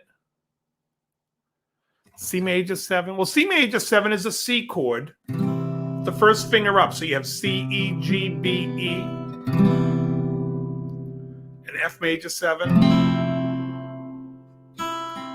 If you're sitting around spaced out just playing C to F major 7, you'll sound like about 40% of the Cocteau Twins songs.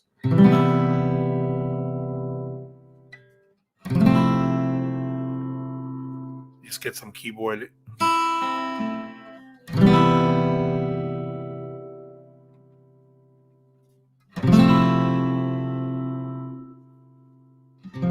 Right. Well, he wrote the lyrics. He wrote the lyrics and they didn't like it. but the music was already written for My Way. It was some French song, but yeah. The only Bowie thing I know that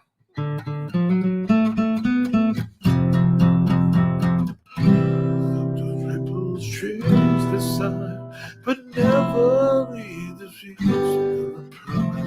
I have no idea what any lyric is.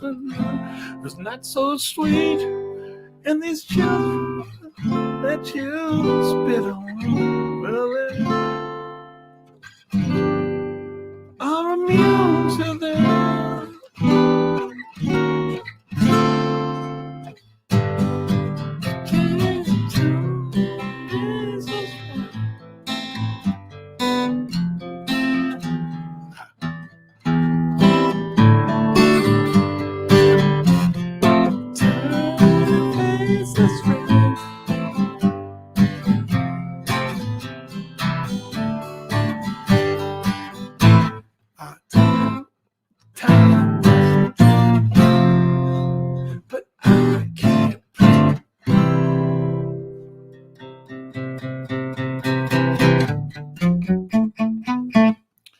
Yeah. Anyways, I hope some of this helped people, and I'm going to come back and do another one where we're going to do, we'll get involved. I mean, I probably have to reiterate some of this stuff, although I hope people can,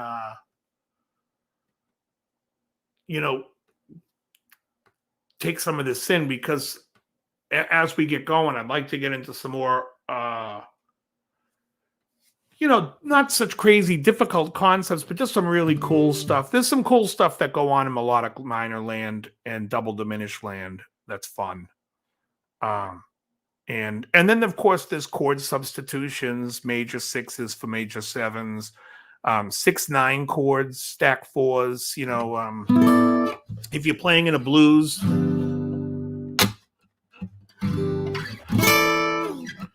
you want that pop.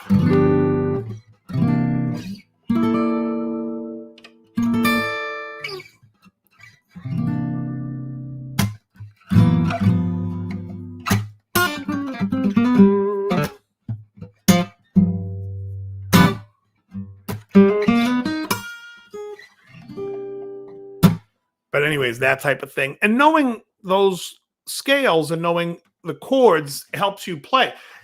The chords mean everything, because that's how Holdsworth looked at every scale. He would call scales by what chord only exists in each scale.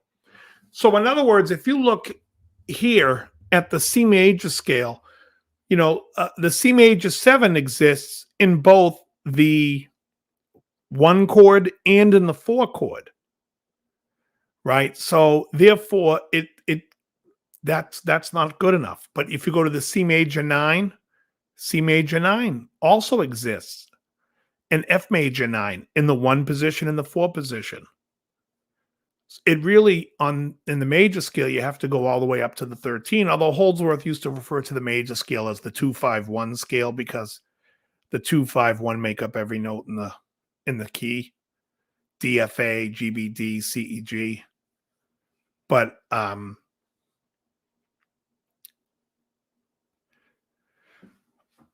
Holdsworth used to call chords wacky stuff. So in other words, if Holdsworth wanted to tell you to play in the 4 position, he wouldn't even do 4 position. He wouldn't care. He doesn't give a shit about modes. There's so many scales that people don't really delve into much. There's the harmonic major, double harmonic major, harmonic minor, melodic minor, and double diminished, and whole tone, that we eventually can go through and find really cool chords that exist in those. Because to me, it's all about chords. That's what makes it fun. And when you hear these beautiful songs, it's like you hear the harmony in the like when you hear Friday night, it was late, I was walking you home, we got down to the gate, and to me, that fucking chord, I'm like, are you kidding me? Who the hell makes a pop song and has that chord in there? Yeah, see, Tom, for me, that's nonsense, because if you said to me, we're going to play G Mixolydian. Okay, well, if you say that to me, and appears to be Hetriani, we're going to know exactly what you mean. Except, what if I said to you, we're going to play E flat Mixolydian? All right, so now you got to do the math in your head. What's the E flat, the 5 of? Okay, it's the 5 of A flat. I'm dealing in 4 flats. That sucks. You know what I mean? That to me is I got to do the math. Whereas you could just say, we're going to play an A flat, center on E flat. All right, giddy up. Easier for me. Easier for most. If you just, because all the triads you would know. If you know the key of, if you say like E flat Mixolydian, people are like, okay, it's 4 flats. You have to think. If you say to me, key of A flat, I'm like, great, A flat, B flat minor, C. I can tell you all the triads going up. I have no issues with that. And I'm ready to go. We've communicated it. And to me, it's all about like, some people are like, well, do you really think you need to learn music theory? Well, you're not learning music theory so you can tug on your suspenders. You're using it the same way you use a language. Like, eventually you want to get out there and learn how to speak. You want to say more things other than I need to use the bathroom. Where's the bathroom? Or I have a red pencil box. You know what I mean? You want to be able to sit and have a conversation. And so, when you're playing guitar, that beautiful girl in the bar, that's the girl you're having the conversation with. You're playing, you're talking. You want to have that conversation. You don't want to be the guy that's the mumbling, stuttering prick going, I'll figure my way around. Yeah, because people can hear when you're trying to figure your way around. You know what I mean? You think they can't, but they can. There was years ago, there was a great In the Listening Room, which was an article in a magazine called Guitar for the Practicing Musician. And they played Larry Carlton, a Jeff Beck track. And he said, I've never heard this track before. I don't know who it is. The person clearly doesn't know jazz, but wants to be a jazz player. It reminds me of the way Jeff Beck plays. And he was dead on right. It was a Jeff Beck track. But just the fact that he was like, it's a guy trying to play jazz that doesn't really know jazz. To the layman, the guys who were rock and roll guys, they think Freeway Jam is this jazzy piece. To the jazz guys, they're like, that's a rock piece. There's not a lot of harmony going on. Most of the harmony in that track is being played. I think it's Terry Trotter, the keyboard player. That's his name. But they, it's when I was a kid in high school reading that at like 14 years old, I thought it was really telling. I was like, wow. This guy can pick out that was Jeff Beck, and didn't like it. And at the time, I was a big Jeff Beck fan at that point because, I was new to guitar, and somebody had turned me on to Blow by Blow and Wired. So I had those records, and Freeway Jam was like, I couldn't wait to come home and always play Freeway Jam.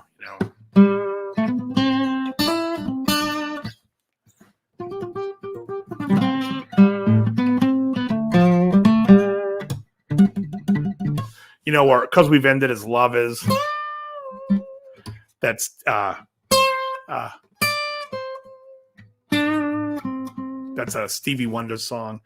But it's just interesting. But people know when, and obviously it gets to a point when people play what they play and they're either like, pro, really, really great at it. Like no one's saying to Billy Gibbons, you need some jazz in your life. He doesn't. He absolutely does not. He's fantastic at what he does. And that's not who he is. But like the reason why Van Halen works, why his style of playing works, is because it comes also from that. I mean, he's kind of like honing a lot of Holdsworth stuff, but he's playing a lot of, he plays shapes. And when you play shapes on the guitar, because the guitar is not tuned in fourths, hey, Joe, because the guitar is not tuned in fourths, you're going to go through different keys. But it's going to end up landing on its feet. And that's why, like, when Eddie does, like, the... that type of thing. It works because the shapes, even though it's going in and out of tune, it's going to land on its feet. And that's kind of like why Eddie works, you know, and why so many people try to capture that attitude in a bottle. And for me, it's like, you know, I get a little tired of it. I see so many people with like the Eddie Van Halen guitar. It's like, yeah, it's cool, but put it on your wall. Like, I don't know. I just wouldn't play it. It's not for me. I say that, and I have a Gilmore, the black Strat looking guitars, but whatever. I just think of it being like it's so him. Whereas the black Strat is Gilmore put the perfect pick out on a black guitar. I love all black. How can you not like, you know, that's like, I don't know if you would call that someone's signature, even though it has become his, even though it wasn't always. When I grew up listening to Gilmore in the 80s, he was playing that red Strat and that Desert Sand.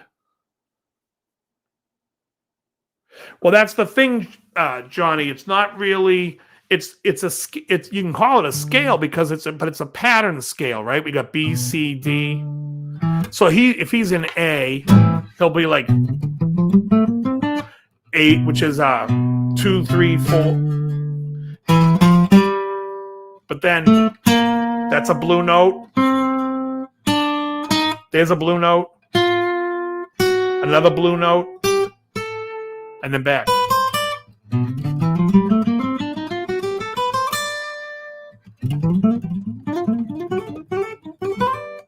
You know, that type of thing. And then, of course, there's like the Gilbert way to play it, which would be... Let's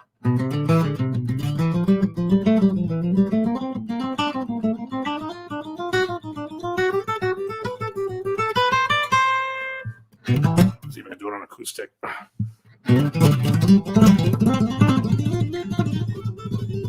Nah, too hard on acoustic. They never stop at the blue note. Yeah. Yeah, I mean, the blue notes. So the cool thing, I don't know, Hetriani, if you know much about the altered scales or like the melodic minor scale, but that's like, that whole scale is based, and I have to do charts for that so you guys can see, because when you see how that's put together, it's really cool. The whole, you know, when you play like, if you're playing like in G blues and the D's, that type of.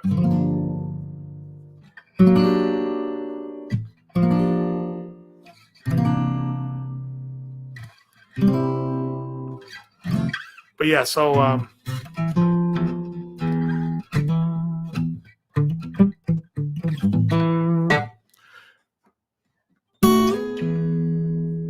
oh yeah, you think so? I like dropping it down like to.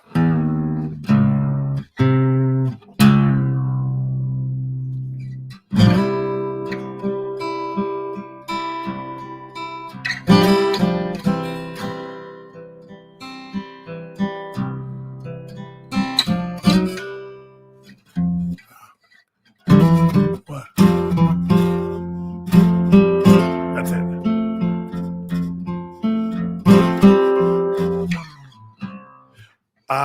It's an F.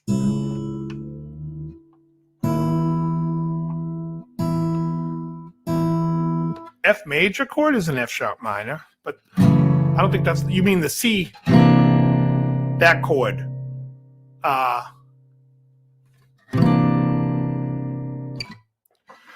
Well, yeah. So the melodic minor scale. Watch this. This is really cool, Hetriani. If you have a G, let's just say you're in the key of C, right? And you have a G7, and you have a G7, right? So take this scale: A flat, B flat, C flat, E flat, E flat, F. Yeah. I'll show you, Pete, in a sec. So this is the melodic minor scale in A flat.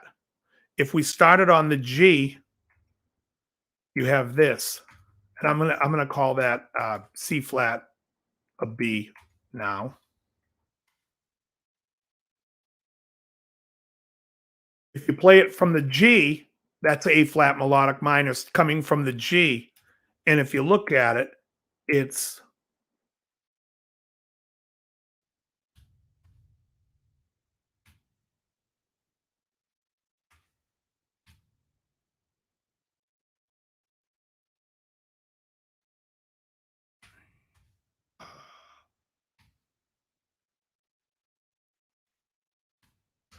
that's what it looks like.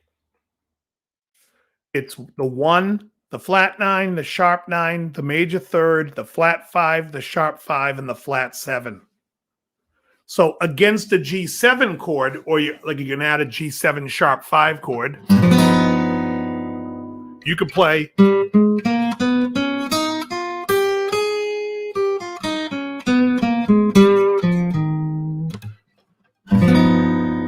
So you got.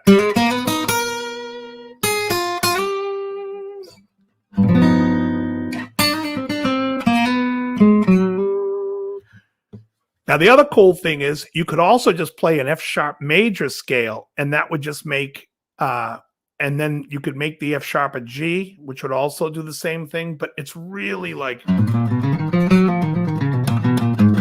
against, it's so cool because the G7 altered wants to take anything. But the altered, that's called the altered scale. It's the 7th degree of the melodic minor scale. I just think of it as the melodic minor. But it's A flat melodic minor played against a G. So you take it from the 7. So no matter what, so like if you have a D7 and sharp 9 or Hendrix chord, right? Here's the Hendrix chord. You would play an F melodic minor. So you got.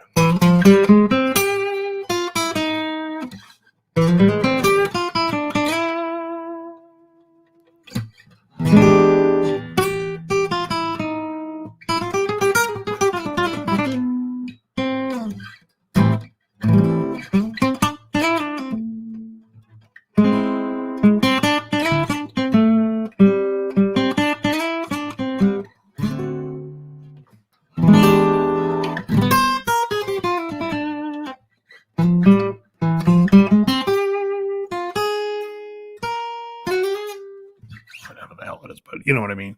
So it's cool. It's a cool scale to mess with, and that's how you can understand it. It's the perfect scale. You have a 1, a major third, and a flat 7, and the rest are flat 9, sharp 9, flat 5, sharp 5.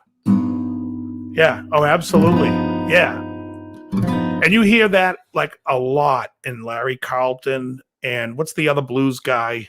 Robin Ford uses it a lot. And they use it instead of the double diminished because it works nicer against the altered chord, whereas the double diminished works better off just a regular 7 chord off the altered chord. Like, so here's a G7 altered. It's G, F, B, D sharp, A flat. So I have a flat 9 and a sharp 5. 7 sharp 5 flat 9.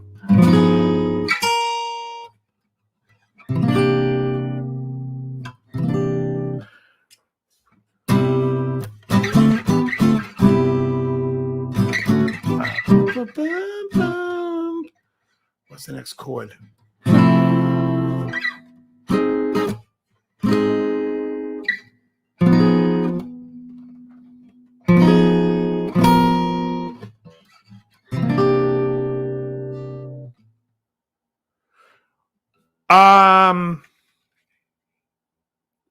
Adam Neely can say that because he's a school guy and that's how he likes to talk.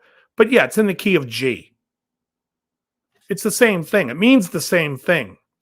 The problem is like if you were to work as a session guy and you have to go and then work with classical players, people that read and don't understand that stuff, then if that's going to be written on the sheet, people are going to be like, what the hell are you talking about?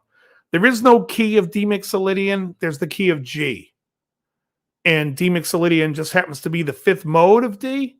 But when you look at a piece of sheet music, it's going to have 1 sharp, an F sharp, B, F sharp, G. D, top 4 strings. B, F sharp. Oh, I see what you're saying. The G major 7 chord.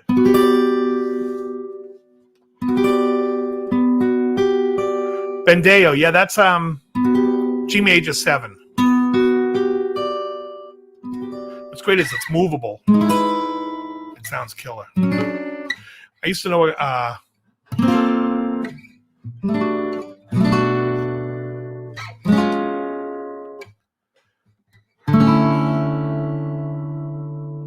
is the scale? How is so all that scale is coming from the root chord? Oh, because Johnny, that's a good question. Hey, Johnny Kramer had a good question here. So Johnny, because if we look at the root scale, it's below on the right here. And anything that has a dominant 7, it wants to add tensions. So you can draw from another scale to bring in those tensions. And the scale that you want to bring in is the A flat melodic minor, which would be the G. Now, hold on to your pants. The mode is called the G Superlocrian mode or G altered. They're both the same mode, and it's basically the 7th position of the melodic minor scale.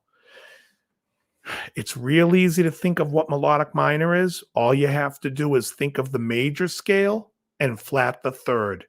Because technically what a melodic minor is a raised 6 and a raised 7. So if you take an A minor scale, A, B, C, D, E, F, G, A, and we make it melodic minor, we're going to raise the 6 and 7. A, B, C, D, E, F sharp, G sharp, A. Well, that's the same scale as the A major scale, but making the 3rd minor. So if you're on the fly, playing wise, it's easy just to think of it as a minor major scale. It's a major scale with a flat 3rd. So if you were playing it on the fly and someone had this, I could play an A flat major and instantly make it minor in my head and then play that scale over it and root it over the G. That's when you're trying to think stuff on the fly. Eventually you just end up knowing it. But somehow to start, makes it easy to think of the melodic minor scale.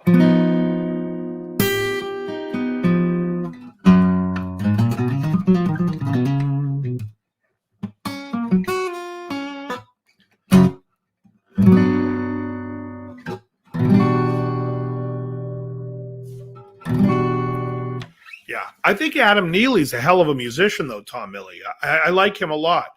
I stopped watching his videos as often as I used to because I watched him a lot last year. I thought he had some interesting topics. There's another guy who plays bass that I like watching now. That's the classical. Yes, in classical music, that's how it's treated, Hetriani, but not in pop and rock, and not in pop and jazz. Pop and jazz, it's up and down the same. But the classical use of that chord is exactly that. It's you go.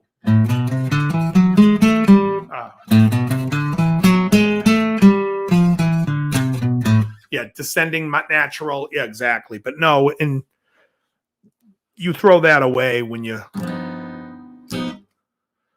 Every chord has scales you can run off that chord. Yeah.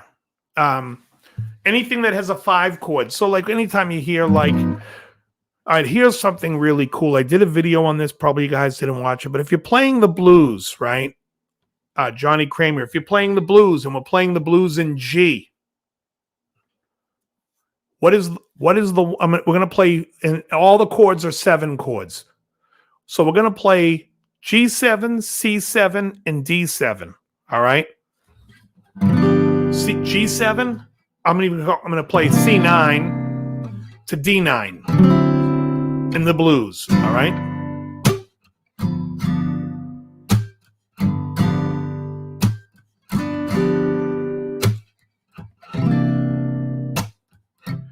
All right. So there's the 4 chord, and then the D7 or the D9 would be the 5 chord. Is everyone with me so far? That's your basic structure for blues. But watch this. If this is the G chord and this is the 1 chord, I can treat it like the 1.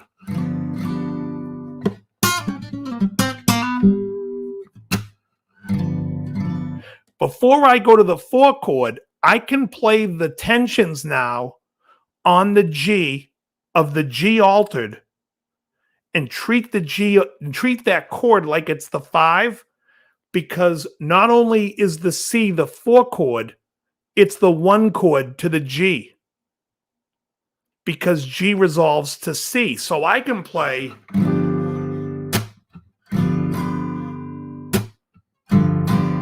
add tension, and now the 4 chord resolved because it feels like the 1.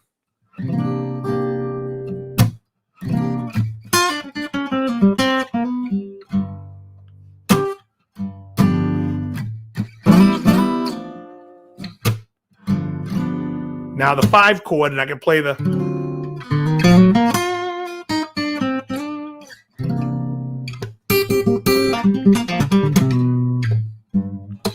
You know, so I can treat that.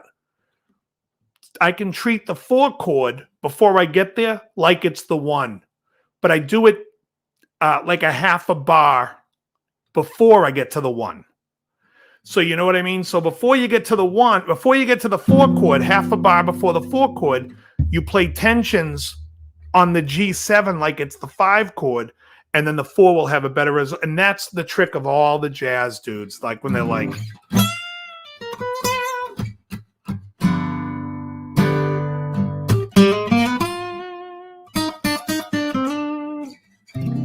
You know what I mean? So it's right there. That's how you can add that tension. And now the C9 becomes, ooh, there's the resolve to the C9. Instead of it being the 4 chord, it feels like the 1. And then you do the same when you're on the D7. You can play the altered, and that will make the G feel like the resolve.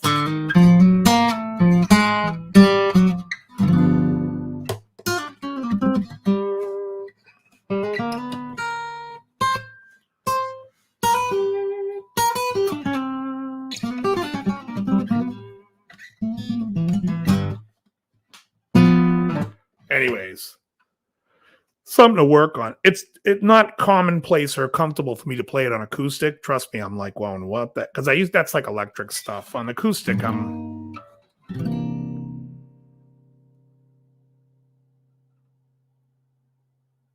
So Dave, Technin is really a tension is a scale. No, tension's not a scale. Tension's what a note does. So like if I play, like let's say you're playing a G7, if I hit an A flat, that's a tension.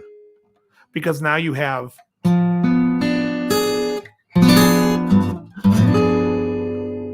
that A flat on top giving tension. That's why when you see, here's what's really cool. That altered scale that I played before I get to the C, we know the notes, right? What are they? D flat, B, D sharp. So really, it's exactly a half step up from the actual chord. So we can actually just do this.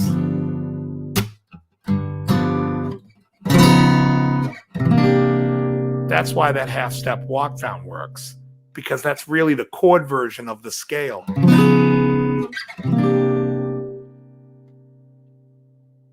The chords at the beginning. The chords at the beginning of Babe, I'm Gonna Leave You? The A minor ones?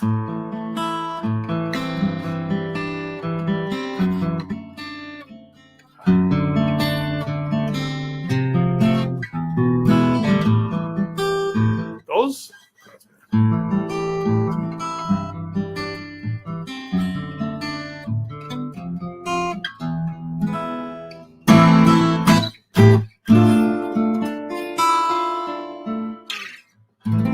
Yeah, so that right there, it basically acts as the altered scale, and then you come down.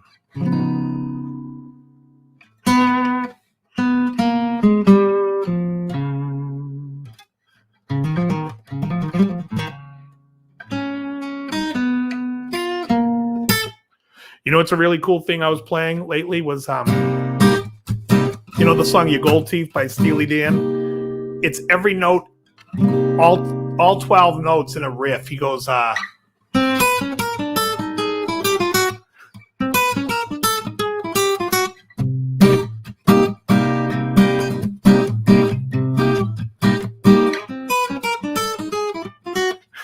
That's cool. Oh, so Immigrant Song. This is a tritone. The C is a tritone. Just like in Sabbath, the whole, you know, so it's like that out tritone that sounds cool to sub out from it. That's why it works.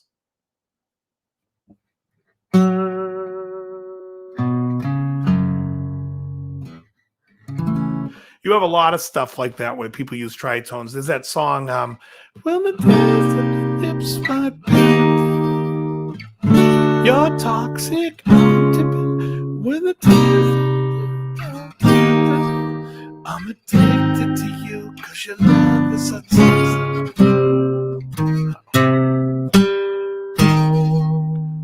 Addicted to you, 'cause your love is so toxic." The C chord, you know, I know the C chord, it adds that tension, but it's a tritone to the F sharp. So, but yeah, it's just an out chord, and you can put out chords in. You know, it's kind of like that. Yeah. So it's just an out chord, which it's cool. There's a lot of songs that use like a chord that's out, or, you know, they burn you. A major 7. B. Oh,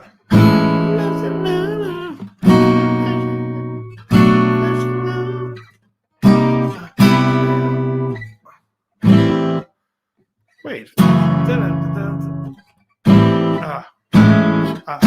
Always sweet with.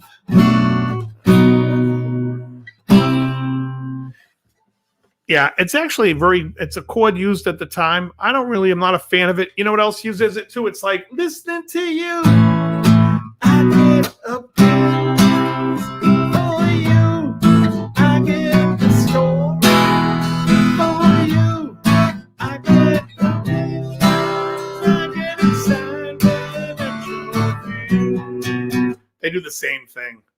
That A minor, at A to B to C. I never liked it.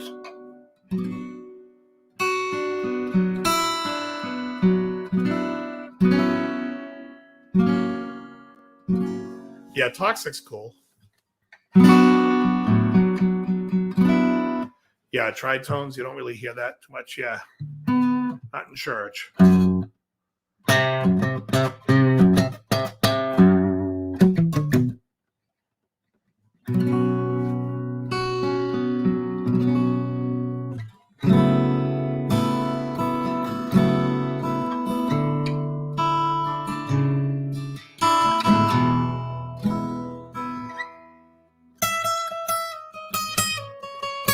I definitely have to get this. I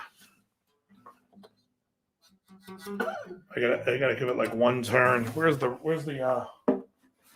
It's a cover. I gotta take the cover off. All right. Hey, thanks, Hetriani. Have a great one. Yeah, I'm gonna call it in a minute now. Anyway, are there any questions? Lots of tritones and do them.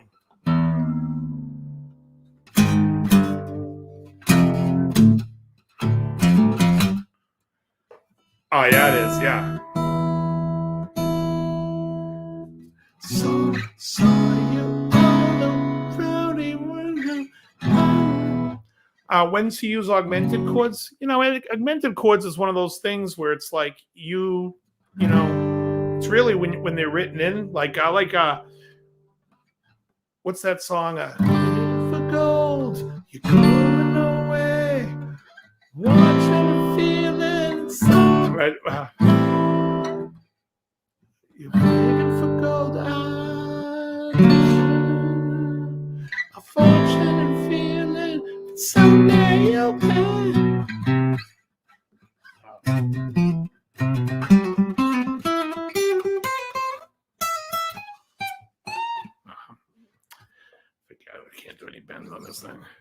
exactly.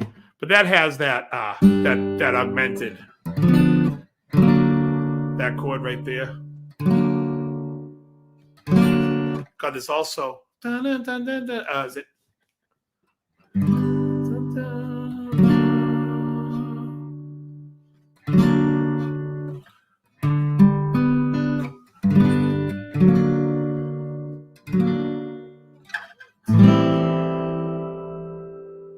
Yeah, the face was totally.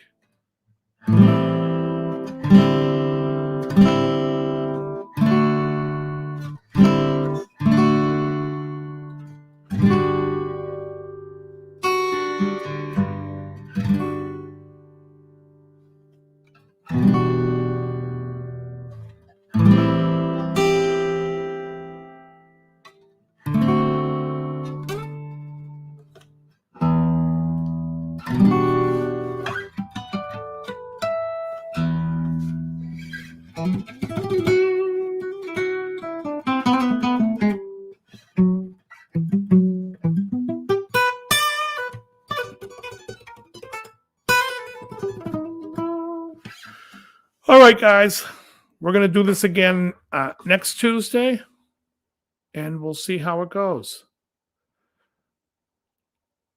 Is there a common scale degree people use on an augmented chord? Well, what do you mean? Oh, well, it's a one.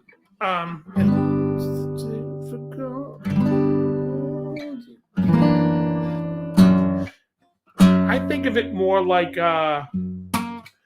yeah, I think of it like in lieu, a lot of times is in lieu of the 7 chord. What do you play at Guitar Center? I don't. I never pick up a guitar. The only time I picked up a guitar at Guitar Center was me and Krellbauer were alone in the acoustic room, and him and I were jamming on a couple of things. But for the most part, I don't really like going in there. I'm not one of the guys that picks up a guitar and starts playing. Although there was a kid there, I was there with my buddy. He was looking for a bass, and some kid played an F major 7, and I was like, "Oh, you gotta play."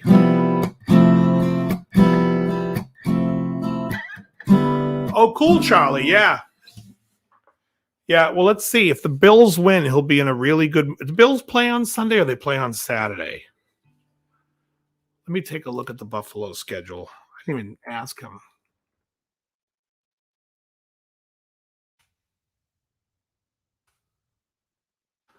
Buffalo's next game is. Oh, he's going to come on right after that game. Oh, he's either going to be in a good mood or a shitty mood. I got to double check with him now.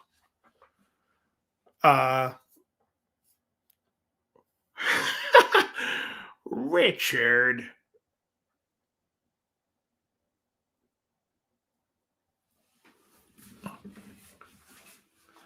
Got one in. Yeah, okay, good. Thanks, guys. Yeah, I see those dot Vaughns or whatever the hell that is, and it's annoying as hell. Let me see how I get this out of here. All right. And then I got my chord theory thing here. Oh, yeah, I guess I'll play my intro as my outro. I didn't even think about that. Let me see if Howie's up.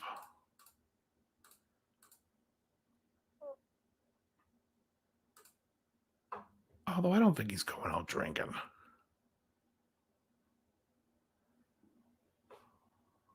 For the game. All right. Yeah, he'll be here next. Oh, nice. All right, cool. Well, like I said, I'll be here next week doing the same thing, and you guys can watch this. I'll keep it up. I'll keep it online so you guys can watch it again from the beginning. And I know I was all over the place a little bit, but I'm trying to get a little bit used to it. Yeah, exactly, Johnny. All right, everyone. I want to thank everyone for hanging out with me tonight, and I will wrap with everybody later. All right, thanks a lot.